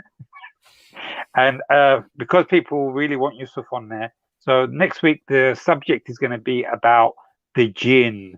You know, that $1 million question. That thing people always. So it's going to be about evil spirits, jinns. Can they hurt us? Can we see spirits? Can people become ghosts? The devil. When you see things strange in your house and people think that your the house is like had poltergeists, or sorry about it. I hate it as well because I always have to look places when people talk about tüylerim kakar. Aman Allah'ım. Well, you know, this is one the subjects we've been covering the last week on TCCUK. I definitely. The Nazar and the Bu are the main things that people ask, and this is the questions that I've been bombarded by your members to talk about the jinn and whatever they are. And it's definitely a question to ask, and I'm hoping within that is, it's something that I think my mum goes through it, my sister-in-laws go through this as well, which is I think someone else says it during sleep. And it's called sleep paralysis. And I don't know if you're talking about that. I don't know. So sometimes let's say yeah. So if that'd be very nice to talk about that during the thing as well, because there's different ways to explain it. They say it's sleep paralysis. They say it's between halfway over sleeping and going. Sleep paralysis, demonic sleep paralysis. So we can look into that and look at culturally what people thought. What the scientific evidence about this is as well. That's really important. Like they say, we'll leave that for next week. Yusuf's going to be on the show with me next week as well. So answers. He's going to be here. Please be on the show, guys. Please follow TCCUK. Connect to your culture. Connect to your heritage. because we've got a really rich heritage that we've lost a lot, but we're slowly reviving. And one example I'm going to give you: when I was a kid in Cyprus, and there was going to be a wedding, the night before the wedding, we used to go to the Kanagajisi. So in the village, they used to do Kanagajisi, and men weren't allowed inside the Kanagajisi, and I used to sneak in. I used to sneak in, and then when I returned to Cyprus after 1979, that was it. Kanagajisi, no more Kanagajisi. The weddings became like these kind of very boring weddings where you just stand up, pin money onto the bride, and it was all over in 4 hours. No food. I remember when they used to be. And what are we seeing now? We're seeing people actually bringing back these traditions, because these are a rich part of our traditions. So in England now, we're seeing people having Kanagajisi, with people having blessings for their kids. We're having Sunnah parties, and we're reviving our history, that our cultural heritage that we lost at some period, and it's creeping back.